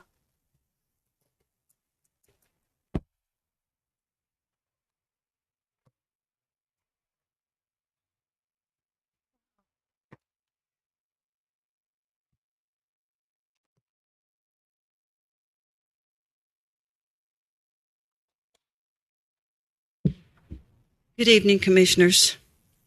Back when we did our budget in 2025, I was approved to pick up a mower, a 72-inch cut. I got 3 bids. The first one was with APD in Sublet, and it's a 72-inch, and it's a 2026. And we have a Bad Boy Maverick that we bought back in 2018, and it's 7 years old. And they offered us $2,000 for a trade-in on that, which made it $9,710.08. We looked online and got a quote from Bad Boy Mowers of Salina, and theirs come to $13,049. And then we went to Keating Tractor. They had a 2025 John Deere 72-inch cut, no trade-in. It was used. It had 1 hour on it. Warranty was 36 months or 1,200 hours, and it was quoted at $17,000, and then with the 10% government discount, it comes to $15,300. And up here when we did the Bad Boy with Sublet, it was warranty on the engine 3 years and warranty on the mower for 2 years. And if you guys approve this, my choice would be the Bad Boy and Sublet. I move that we receive out of the CIP account recommendation for the APD from Sublet in the amount of $9,710.08 for the event center for the 72-inch cut mower that was budgeted in 2025 CIP. A second. To come out of County Fund 330-0005480. I second that. So did we get rid of a couple mowers? Yes, we did. We got rid of those on our auction that we had. And then we have 2 other mowers, and they are a Cadet and a Hustler. And they were purchased in 2020 and 2022. And those are 60-inch cuts, and we wanted to go a 72. This way we can use it around the rodeo area, the grandstand area, back in that area, which we have a lot of mowing. And then we have the pastures on the west, and then the west of the event center, we do that. And then we have those pastures out there around behind K-State and all that. So we just figured that a 72-inch cut would help us get the work done just a little bit quicker.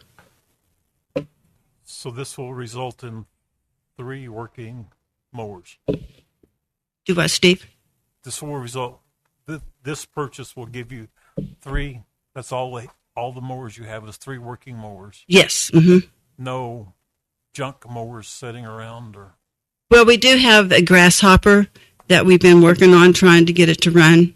Some days it runs, some days it don't, but we're still working on it. So okay. I didn't want to say uncle yet.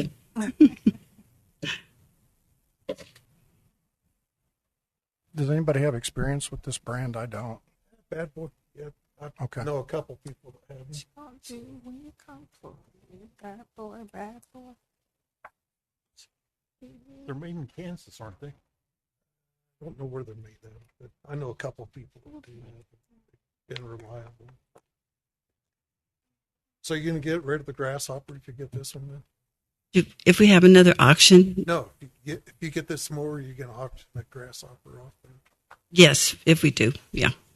While it's running. The grasshopper is, I mean, that's really old, but we sort of liked it real well, so we thought we'd work on it a little bit, but it's a little rough riding, driving, mowing, sounding. So There's a motion by Commissioner Abbott. Is there a second by Commissioner Fuller? Any further discussion? Okay. Show of right hands for approval. okay. Thank you, Miss Linda. Do you want? Are you done? I'm sorry. Huh? I was saying thank you. You have Oh, more? I was thank you too. I appreciate that. And I don't know if I'll see you guys again, but you all have a Merry Christmas. Merry Christmas to you. as well. Thank you.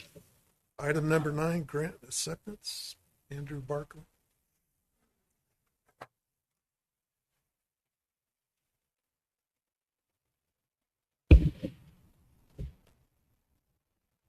Good evening, Commissioners. Andrew Barkley, Seward County Fire Chief. Come before you this evening requesting permission to accept a grant from the Anderson Corporation Foundation. They're involved in some grain facilities here in Seward County in the amount of $6,000. The money is to be used, basically they'll award us, it's $3,000 grant. They're going to give us $6,000 because they've identified 2 locations in Seward County that we protect, and that money will be used for grain bin rescue equipment. And their stipulations to the grant, they will tell us where we go purchase that stuff. And so I just need your permission to allow me to accept it when it arrives and purchase where they identify I need to purchase. I move that we accept the $6,000 grant from the Andersons and appreciate it very much and thank them. I second. It won't cost any more than $6,000. No, Commissioner. Just ask. Skyland Elevator is the one that. Correct. They're the ones that facilitated this grant.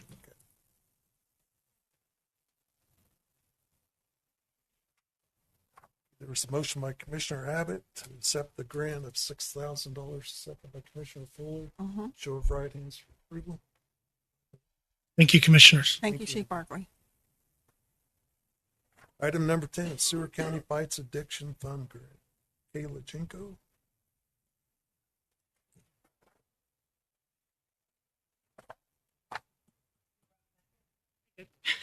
Good evening, Commissioners. Kayla Janko with Cimarron Basin Community Corrections. Chelsea Drosty, Juvenile Corrections and Prevention Services, and we invited School Resource Officer. Kevin Altamirano. Commissioners, we wanted to give you an update on what we've been doing with the grant funds that we received from the opiate funds. Just a small rundown. I did attach it to the memo. We did purchase 14 AED units for the Seward County Sheriff's Department to put into their units. We also purchased the fatal vision equipment for the school resource officers to use in the school districts. And the officer will explain to you a little bit more about that. It's very interesting and in depth of what it's utilized for the juvenile. Then we purchased some prevention posters and stuff for the youth to be placed in the school districts as well for information to get their knowledge up to speed of what the narcotics and stuff can do to them. So then we also purchased 2 Thermo Scientific True Narcan handheld devices for the Seward County Sheriff's Department to have in their units if they need that out in the field. And then we also purchased some drug testing supplies for the youth. Myself, along with the school resource officers at Liberal Police Department, we now do monthly staff meetings. And with the Fatal Vision, they've been keeping us up to date of the different times that they've used it with the youth in the schools. And I thought it would be pretty interesting to have Kevin talk about it and let you guys know how well it's going. So the equipment is pretty interesting. 1993, a man named Michael Aguilar, I believe he was living in Wisconsin at the time. He came home from a business meeting after work and arrived at home just to find out that 5 minutes before he came home, his 5-year-old son, David, had almost been struck by a drunk neighbor that had veered off from the road. Missed his son, David, but actually hit his friend that he was playing with in the yard, Tyler, and hospitalized him for a week. This impacted Michael greatly, and so 3 years later, in 1996, he started a company called Inacorp Limited. That's where the Fatal Vision products come from. So it's next year will be about 30 years of development on this technology. We've seen, just like with anything else, proper education in our communities can make a difference. It's not the end all be all. No product is. But, we see the fire departments making great education efforts in the schools, and therefore, over the last 50 years, that has contributed to 0 deaths for fire-related incidents for students in the school buildings. I wish that was the same, unfortunately, for school shootings and other things, but that's what we're working on. So we've begun educating the kids in school. We show them the statistics, and that's about what we can do. We give them examples of even local tragedies that we've had. In the early 2010s, Kansas was averaging about 100 DUI fatalities a year. It is a problem even in our state and even in our county and our city. And so this kind of education will help these kids give second thought to getting behind the wheel of a vehicle while impaired. We've seen over the last years now, it's not just alcohol-related DUIs. We're seeing that 50% of the DUIs that are happening are a mixture of alcohol and a bunch of other substances that unfortunately people are abusing. And so with this type of education that we're bringing to the schools, we rolled out our first demonstration for the cadets who are actually meeting right now. Every Monday night they meet at the Ag Building. And so we had a group about 50 cadets that we got to do a live demonstration for. They were our test subjects for the educational materials. And so we're going to start rolling them out at the beginning of this next year for the middle schools and the high school and wherever else we can. Thank you. Appreciate your work. Any questions in regards to the opiate funds? We still have a balance of $29,512.29 in this account. I do have a question, Sheila. Is there anything that you can do in reference to vaping, getting information on that? Because the kids are finding really smart ways to camouflage, and it's really detrimental to them, and they think it's cool, but they're really killing themselves. Correct, absolutely. So we did purchase some posters and stuff. And let Chelsea talk. As of right now, the only prevention that we've done as far as vaping, and are you talking specifically nicotine vaping? Because we also have THC vaping that is Kevin can talk about. That is very prevalent in our schools as well. As of right now, I just have the posters. However, I am more than willing to look into any additional prevention matters that I can to try to address that. I know that once the youth receive the charges and they are placed on supervision with us at JCAPS, we do have different programs, but that's once they've already received charges. And this whole effort was to try to be on a preventative level. Mm-hmm.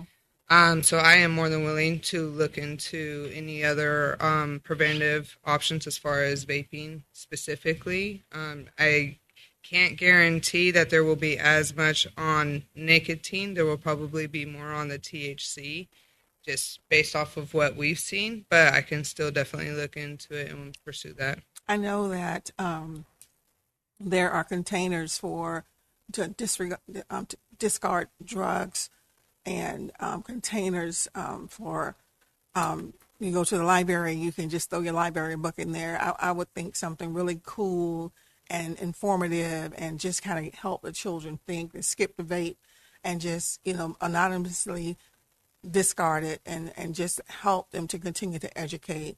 They have so much of their future ahead of them.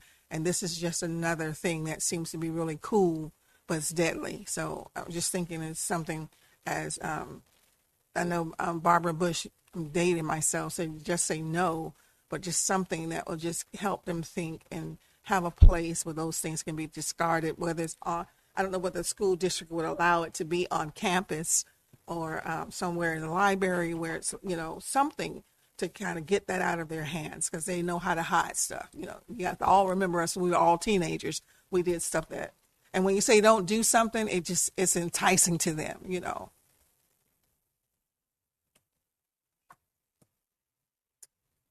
Other questions? Thank you so much for all that you do and spending those funds wisely to educate and protect our community.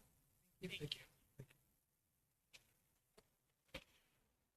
Move to item number 11, security camera system, admin building, Clayton Hoover.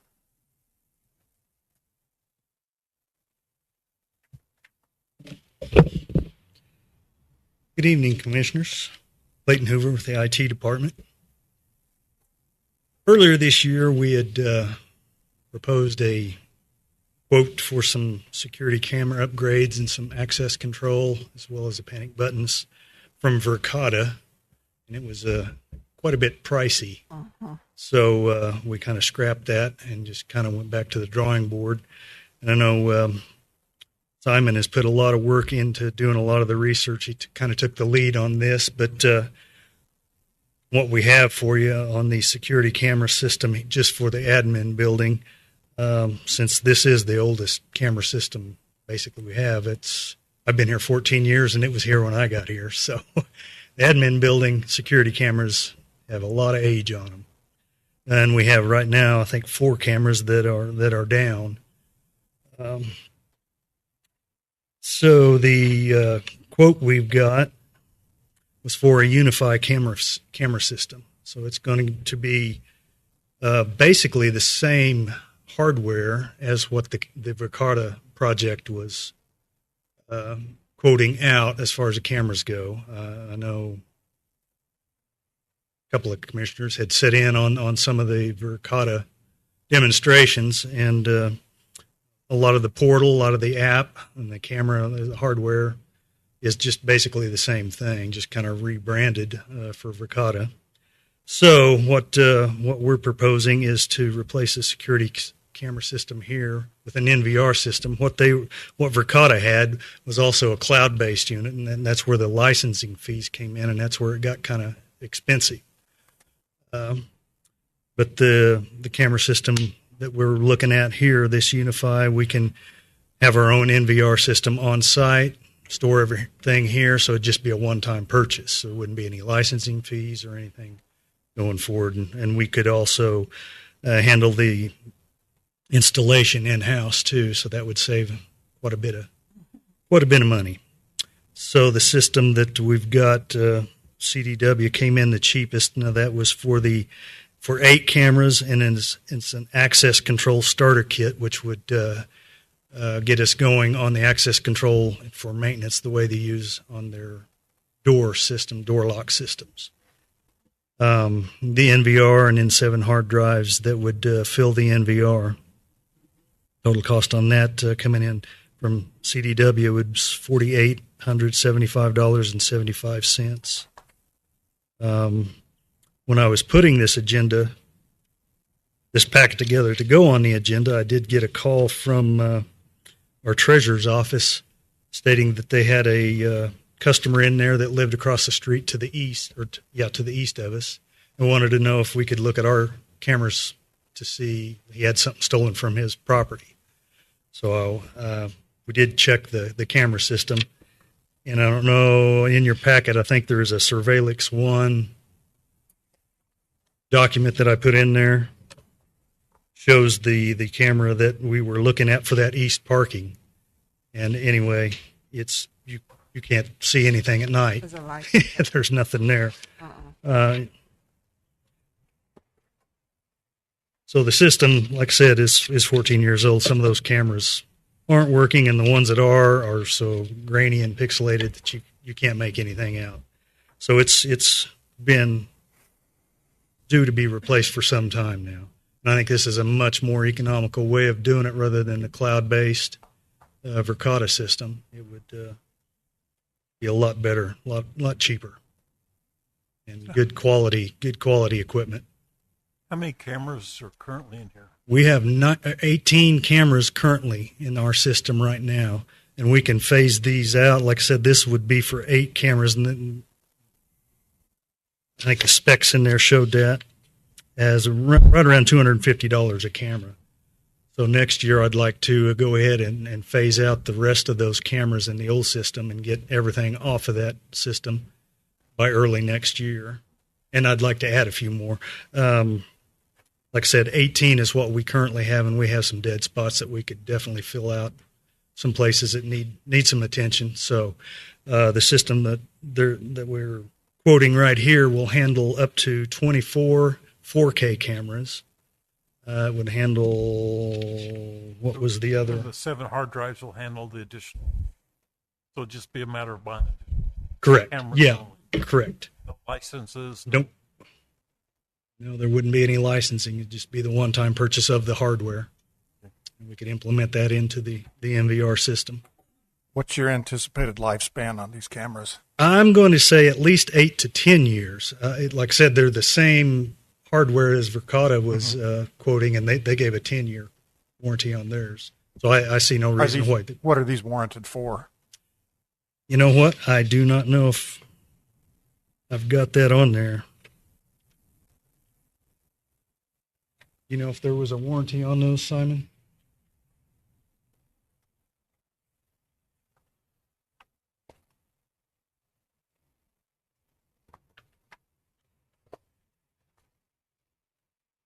I am not seeing anything on that.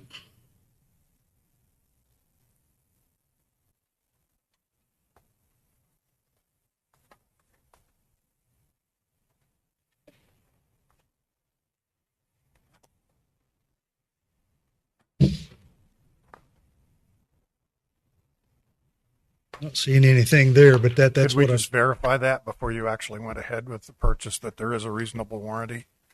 Sure.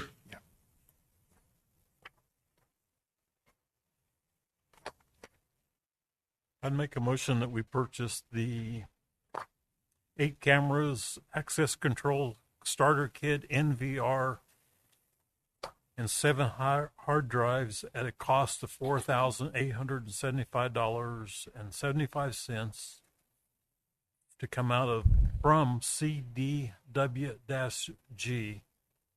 to come out of the technology, pending verification of the warranty. Second. There's a motion by Commissioner Helm and a second by Commissioner Stanton. Show of preference for approval. All right. Thank you, Commissioners. Thank you, Frank. Item number 12, work comp update.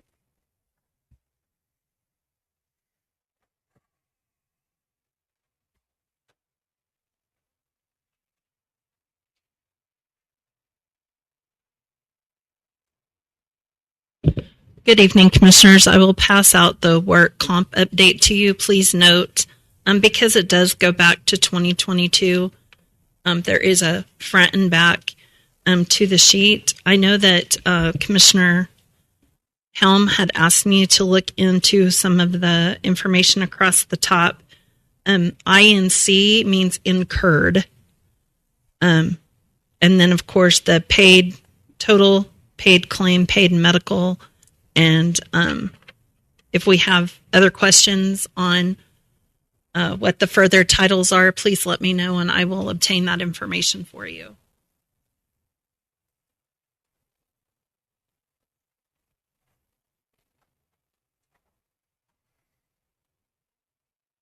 That's okay.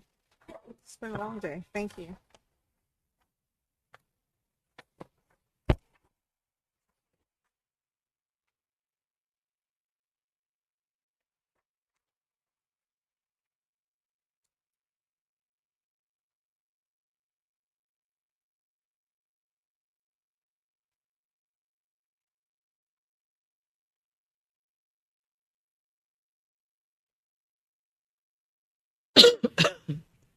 And I apologize. I usually have these highlighted for you so you know the ones that are only opened, and I did not get that done before this evening. But you can see the column where it says status. The C is for closed. The O is for opened. Is there a reduction in the open cases since the last time we looked at this, or is it still the same? I believe it's still the same. And then, of course, we unfortunately have some added since your last report. That's no longer fitting on one page.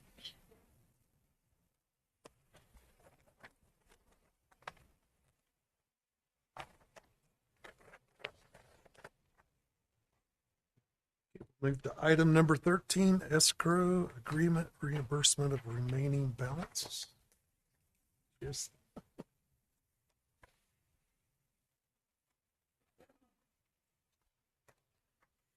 Good evening, Commissioners. In May of 2017, Seward County entered into an agreement with Pinnacle Public Finance. It was in relation to your 360 Energy Engineer project. that where services were done in several of the different locations within the county, and it was to be an energy project. At that time, an escrow account was set up with the Bank of New York Mellon Trust Company. We do have a balance that's sitting in that escrow fund in the amount of $23,590.73 to be reimbursed to Seward County. I'm requesting approval to sign the joint letter of direction and for you to authorize Mary Rose, Seward County Treasurer, to provide wiring instructions for those funds to be released. I've included that information in your packet. I will need Mary to provide me with the wiring instructions to go along with said form. So moved. Does that terminate this agreement? And is that the end of any funds that are in there? Do we know? This will reimburse the escrow funds that are in there. We still do have payments outstanding in your budget for the completion of that project. I'll second. Motion by Commissioner Abbott, second by Commissioner Fuller. Show of right hands for approval. Where they want to deposit it. Yes, You can use it to do additional payoff or to apply towards the payoff of the. It needs to apply to the payoff of that. Mm-hmm. Yeah. There's no hope of ever getting money back. It was a wasted $3 million. Okay, show of right hands for approval. 5-0. Don't disagree.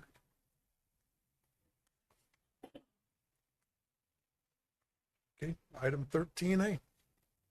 And we're still off on the budget. We're nearing last meeting of the year. We might get.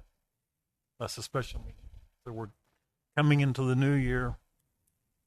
We promised the taxpayers, I thought, that we would review, no matter what the voter ruling is, that we would review the budget and propose cuts to get our budget back to a reasonable amount. I think we need to hold to that as quick as we can at the first year. We need to meet and get these going. We had, the energy deals, we're stuck with that. Wasn't this commission, it was 15-year agreement. I know there was some work done under the pretense of it would cost anything. $3 million flushed. So I think we need to start. Some of the things we need to start for sure at the first of the year. Our cuts, we need to look at any nonprofit. I think we talked about that. Any nonprofit we hold that off till at least after we get the voter ruling, see where we're at.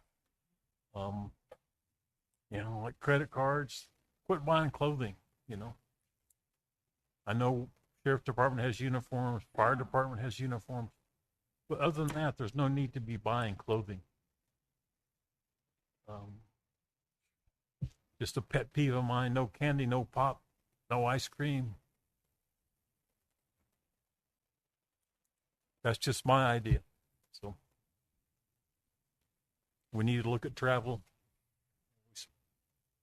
Have spent in one department, I know one trip, I think last month or month before, had to be around $3,500 to $4,000 or more. So I think we need to be, we're going to be conservative. We need to act like it, not a blank check from the taxpayer. Steve, I challenge you to take the lead on that. I've got it. I've done it. Well, instead of talking, you follow through I'm and tired do of it. laying awake at night wondering how people are going to pay their high taxes. So, Okay, we'll move to item 14, executive session.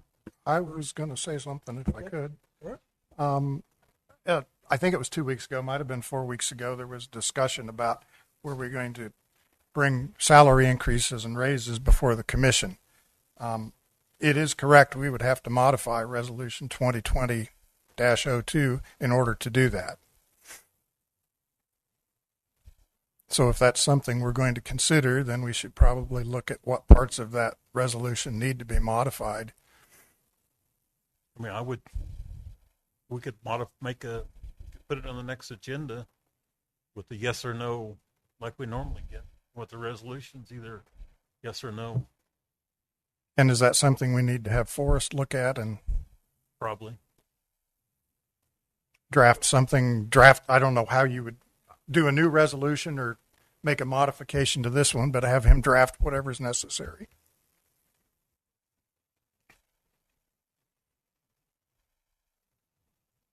Does April know what you're looking for, and I can just work with April to put that together?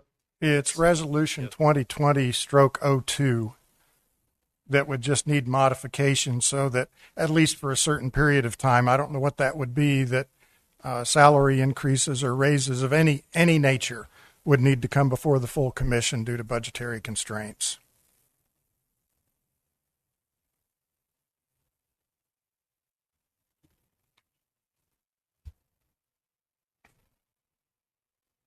That was it, Scott.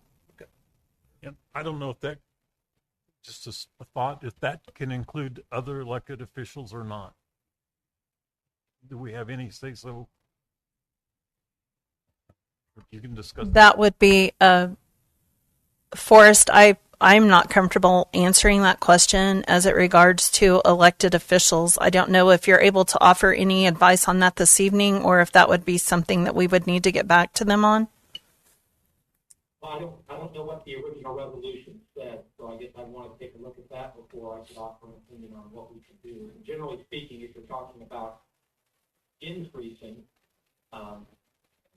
you have the authority to do that. When you talk about decreasing, you start getting into issues of ensuring that each elected official, that their budget is adequately funded, including compensation. But I'd rather look at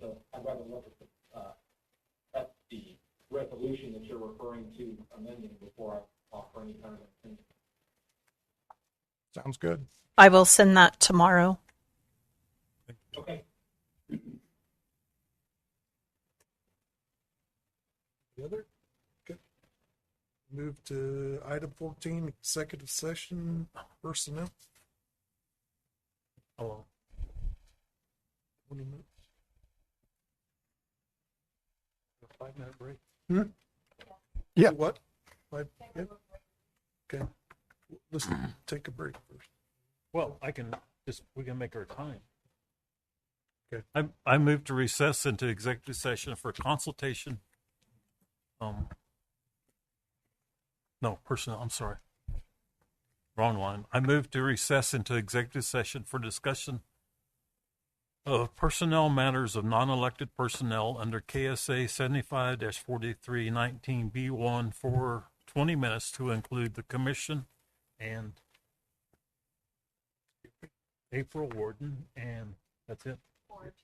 And Forest Road's attorney, to reconvene in the commission chambers at 7:58.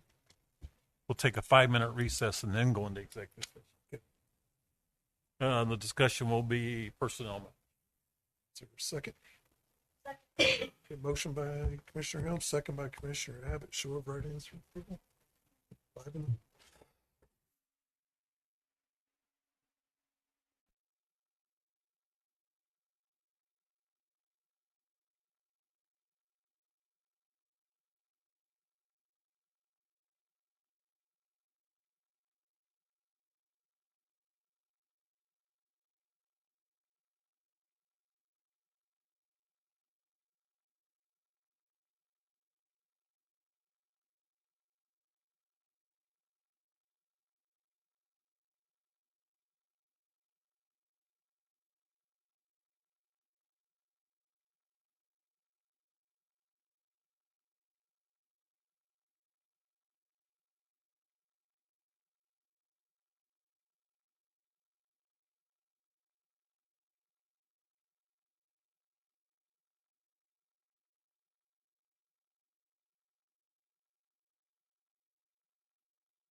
Okay. session.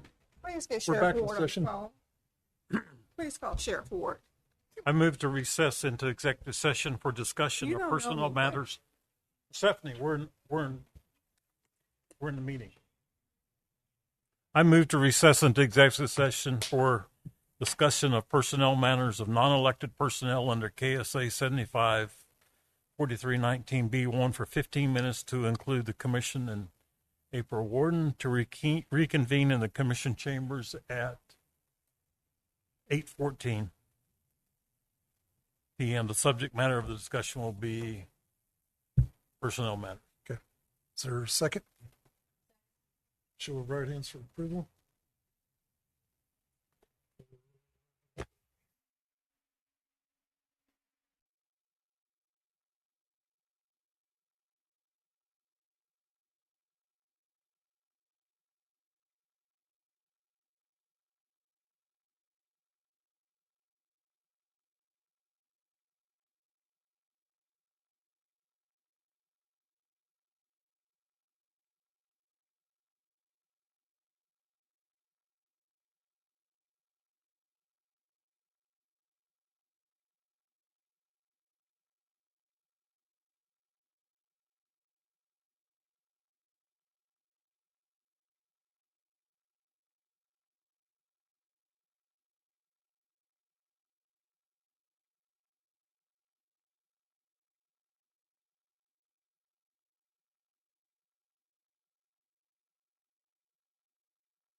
Okay, no action taken.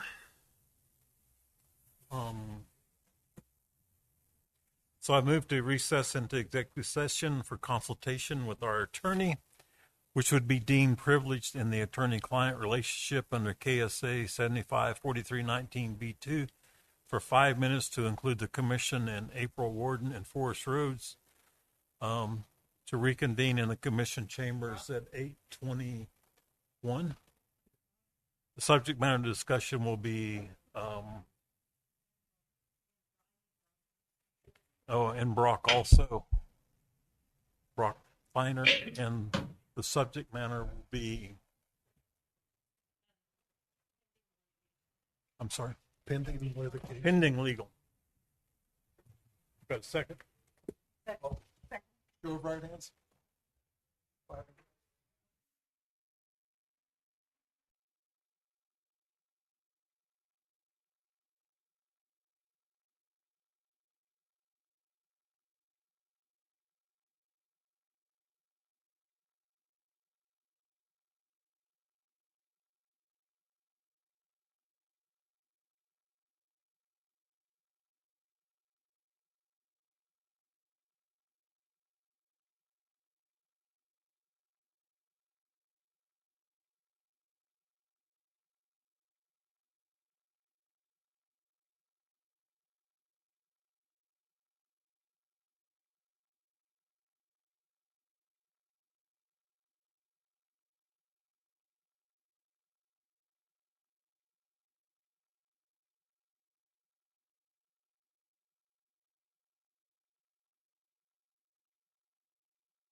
No action taken as per executive session.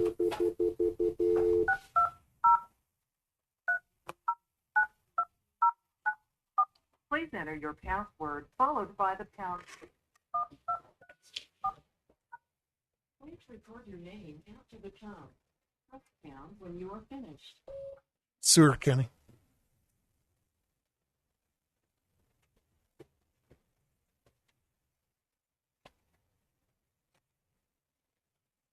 Did he jump on?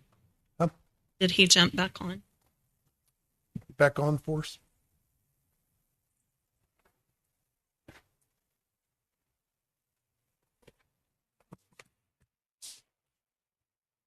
He's not back on yet.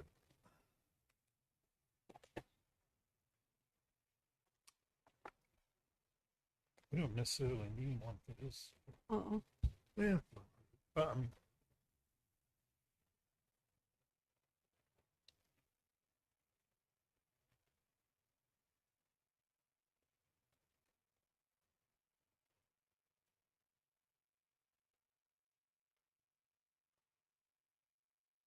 Trying to get force. He's typing something. Thank you. I'm in the hold area listening to music. There you go. Is he on there? Yeah. Okay. Yes. All right. Got your back, force.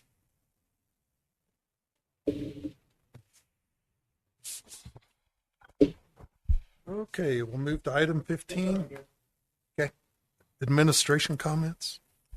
Commissioners, I sent you a Friday report or a weekly update. Unfortunately, I was gone to KAC last week, so that report did not come to you until the weekend. I did share with you I was at the Kansas Association of Counties. There were a lot of good breakout sessions that I was able to attend, as well as was able to meet with Kirk and Michael, K-Work, K-Camp, CIC, and other vendors that the county utilizes, as well as Association Group, where we shared a lot of the same issues that our county is facing, that other counties are facing. And then we also had breakout sessions by population. But anyway, I feel like I listed all of that in my notes for you to review. If you have any further questions on that, the legislative policy for KAC did pass unanimously by all the voting counties. There are 102 counties of the 105 that are all a part of the Kansas Association of Counties. I have nothing further this evening. Okay, we'll move. Sorry, I do. I've had some commissioners ask me, we are having monthly department head meetings, and we do have our next one this Thursday at noon. Move to commission comments. Okay. Todd, do you have anything?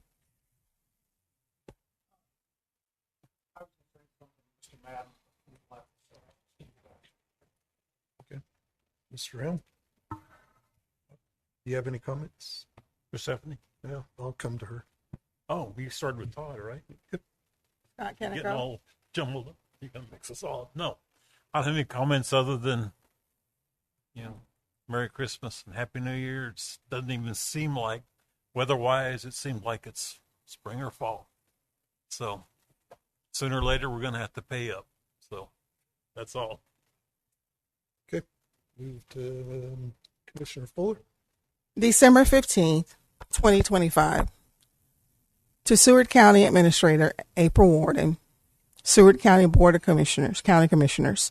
Subject, Letter of Resignation. Dear April Warden and members of the board, I am deeply grateful for the opportunity to serve the county. This journey has been marked by both accomplishments and challenges, and throughout it all, I have sought to serve with integrity, diligence, and a genuine heart for the people. I believe every season of service is guided by purpose, and I am thankful for what God has allowed us to accomplish together. I sincerely thank those who supported me, prayed for me, and entrusted me with this responsibility. The past 3 years have strengthened my faith, refined my leadership, and deepened my commitment to public service. I am beginning a new chapter in my life. Accordingly, I hereby tender my resignation as County Commissioner for District 2, effective immediately. I will remain in Liberal for a few additional days to complete necessary personnel paperwork. I trust the appropriate process will result in the appointment of a capable individual who will continue to serve the community well for the remainder of the term. It has been an honor to serve alongside my fellow commissioners and the dedicated county employees. I pray for God's continued wisdom, unity, and favor over this board and over Seward County. I wish you all a Merry Christmas and a Happy New Year. Nobody has seen this for fear of it being leaked, so I read it for myself. I will submit this copy to April. Thank you all so much for trusting me to serve you, and I do apologize for the display that you witnessed tonight. It reminded me of domestic violence, which my mother killed herself when I was 12 years old. So it triggers something in me. So I do apologize for that. But it's been a joy serving you all. Thank you. Thank you, Commissioner Scott. Commissioner Carr, District 3. I'll tender my resignation first thing in the morning. 16th. So, community wants an election recall. I'll give it to you, Mr. Stanton. So, I've been working hard on it. So I'll leave it at that. September 15th, who'd ever dreamed that this community would have acted like it did just because they didn't agree with the three of us votes. We had been ridiculed, mocked, cartoons drawn about us. It's pretty pathetic when the three of us in that aspect were givers to this community. As of 3/10, I signed a grant back in 23. Who'd have dreamed that one signature on something that had happened for years before would cause me to be recalled? This was my second recall in the last few weeks. My family's been put up with bullshit. My in-laws, 80 years plus, has been called out in public, and enough is enough. I've served with three of the best people that I could ever think of. With Scott, thank you. Persephone, thank you. And whatever this community says about April, she has one of the most giving, professional people that I've ever known. And it makes me sick for people to try to damage any of our reputations. We've all served with integrity and honesty, and no one has done anything that has been anything but legal. I want to apologize to all the employees of this county. You guys serve with utmost professionalism. You guys all know your jobs well, and it saddens me that I feel like I'm disappointing you by not being able to help Seward County grow. I want to challenge you two, Mr. Helm and Mr. Stanton. Mr. Stanton, I'm glad to see you finally quit drawing mileage money against the county, since you claim to be this God-fearing man that is so conservative. And Steve, I challenge you to step up into the role of leadership. You think it's been so easy? I hope that you're the new county chair and you sign something. And every time you sign something, you think about the potential that you can get recalled.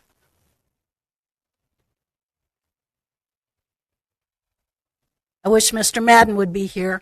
He speaks on behalf of the rest of the county that I feel like only has half-truths and does not know the full story of what it means to sit up here and to know everything that we know, that we've taken the upper hand and not spoke out into the community. I want to thank Mr. Jose Lara, your community's dear member, mayor. I want to thank Mr. Hatcher and Ms. Huddleston. Those are the three that signed the petition to recall me. I wish the GOP, who I served for years in the leadership position, that they can find someone that serves with as much integrity as we have, as they have to fill these positions. Mr. Watt, I wish you luck on your LLCs on the tax sale next month. Hope I didn't leave anything out. I do apologize again to the employees of this county. You guys deserve better. You are good employees. And April, again, I am so sorry this has all had to happen to you with all your dedication. Merry Christmas to everyone. and may God bless this county and all you employees. Is there any suggestion, Kurt? I will have my letter effective in the morning also. Oh, you texting that already?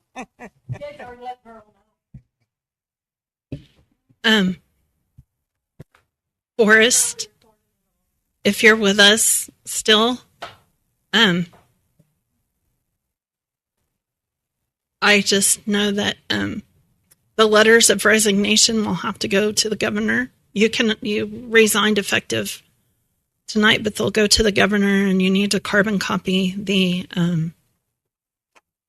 GOP, the chairman of the Republican committee. For the community, this means that no business on behalf of the county can be conducted because we do not have a quorum.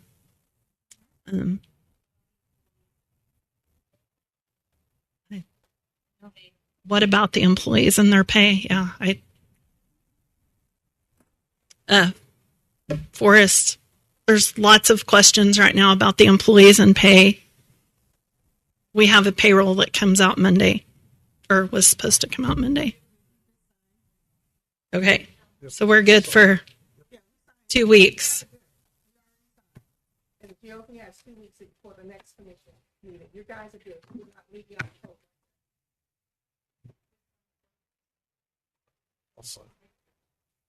Okay.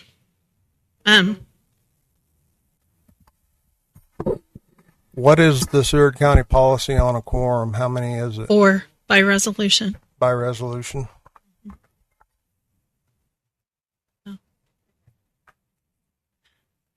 GOP has their work cut out for them. However, I'm sure that they've been discussing that. So, Is there any suggestion, Kurt?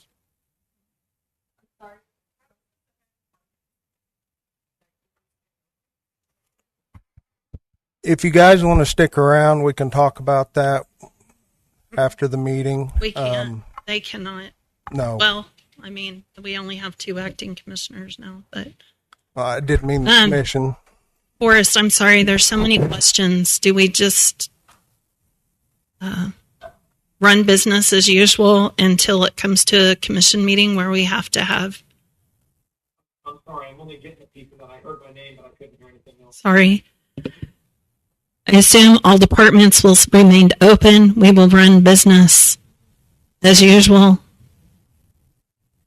I have authorities as the county administrator under statute and job description, but there are certain things that I will not possibly be able to do, and I do not have a chairman to report to at this time. We do have Vice Chair Steve Helm who will step into that role. We just don't have a quorum of commissioners to take any action.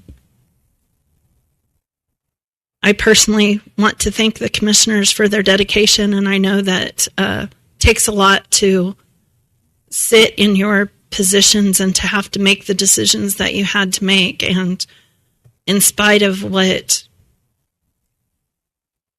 some citizens think and what the media thinks, because I do feel like the community has been misled from many perspectives. Just because there's a lot that happens in government to make it run. I feel like we've tried to be more transparent than ever, and it unfortunately didn't help. And to Mr. Madden, who got up here tonight and said the things that he said, until they sit in your chairs, they don't know the decisions that you have to make and what you're forced to face. And also, as a county administrator, I never make decisions alone. I value the expertise of our department heads and always factor in what they have to say to a particular topic, as well as the many resources that the county has that we focus on. So it's unfortunate that individuals get blamed for being the only source of information, but it's called a lack of education. And I think we've lost 3 good people in our community that gave a lot and had the best interest of the community at heart. And I'm sorry for the criticism that you've taken and for the belittling of and the endurance that your families have had to put up with as well. And thank you for your leadership. April, I want to say, and to the community that's listening, my family and I made this decision a year ago. It was a surprise for I was floored and shocked. But when I went to Florida for my nephew's wedding and our 41st anniversary, we secured a property in Florida. So I'm not hiding anything. So I did not know about these other two, and I do apologize for that. And I'm sure April can reach out to some folks and make sure we have the decision makers that we need. We have other elected officials in here. That's elected officials. Hopefully they can commandeer them and get the business of the county moving forward. Thank you.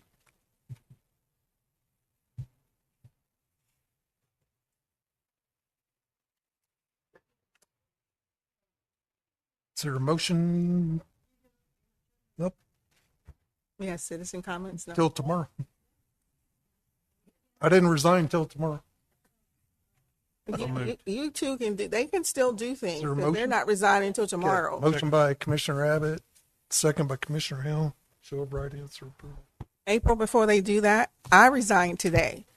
Is there other business that needs to take care of? You have to burn the midnight oil so that you have a quorum. That's what I thought. I didn't know why it was in it. That's why I handed it to you. No, I thought. What? I was getting it. Are you sure?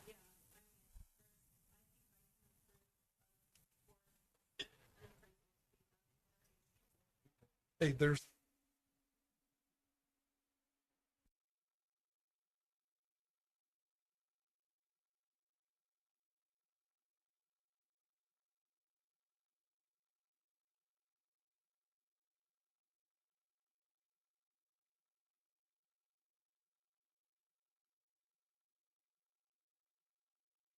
Thank you.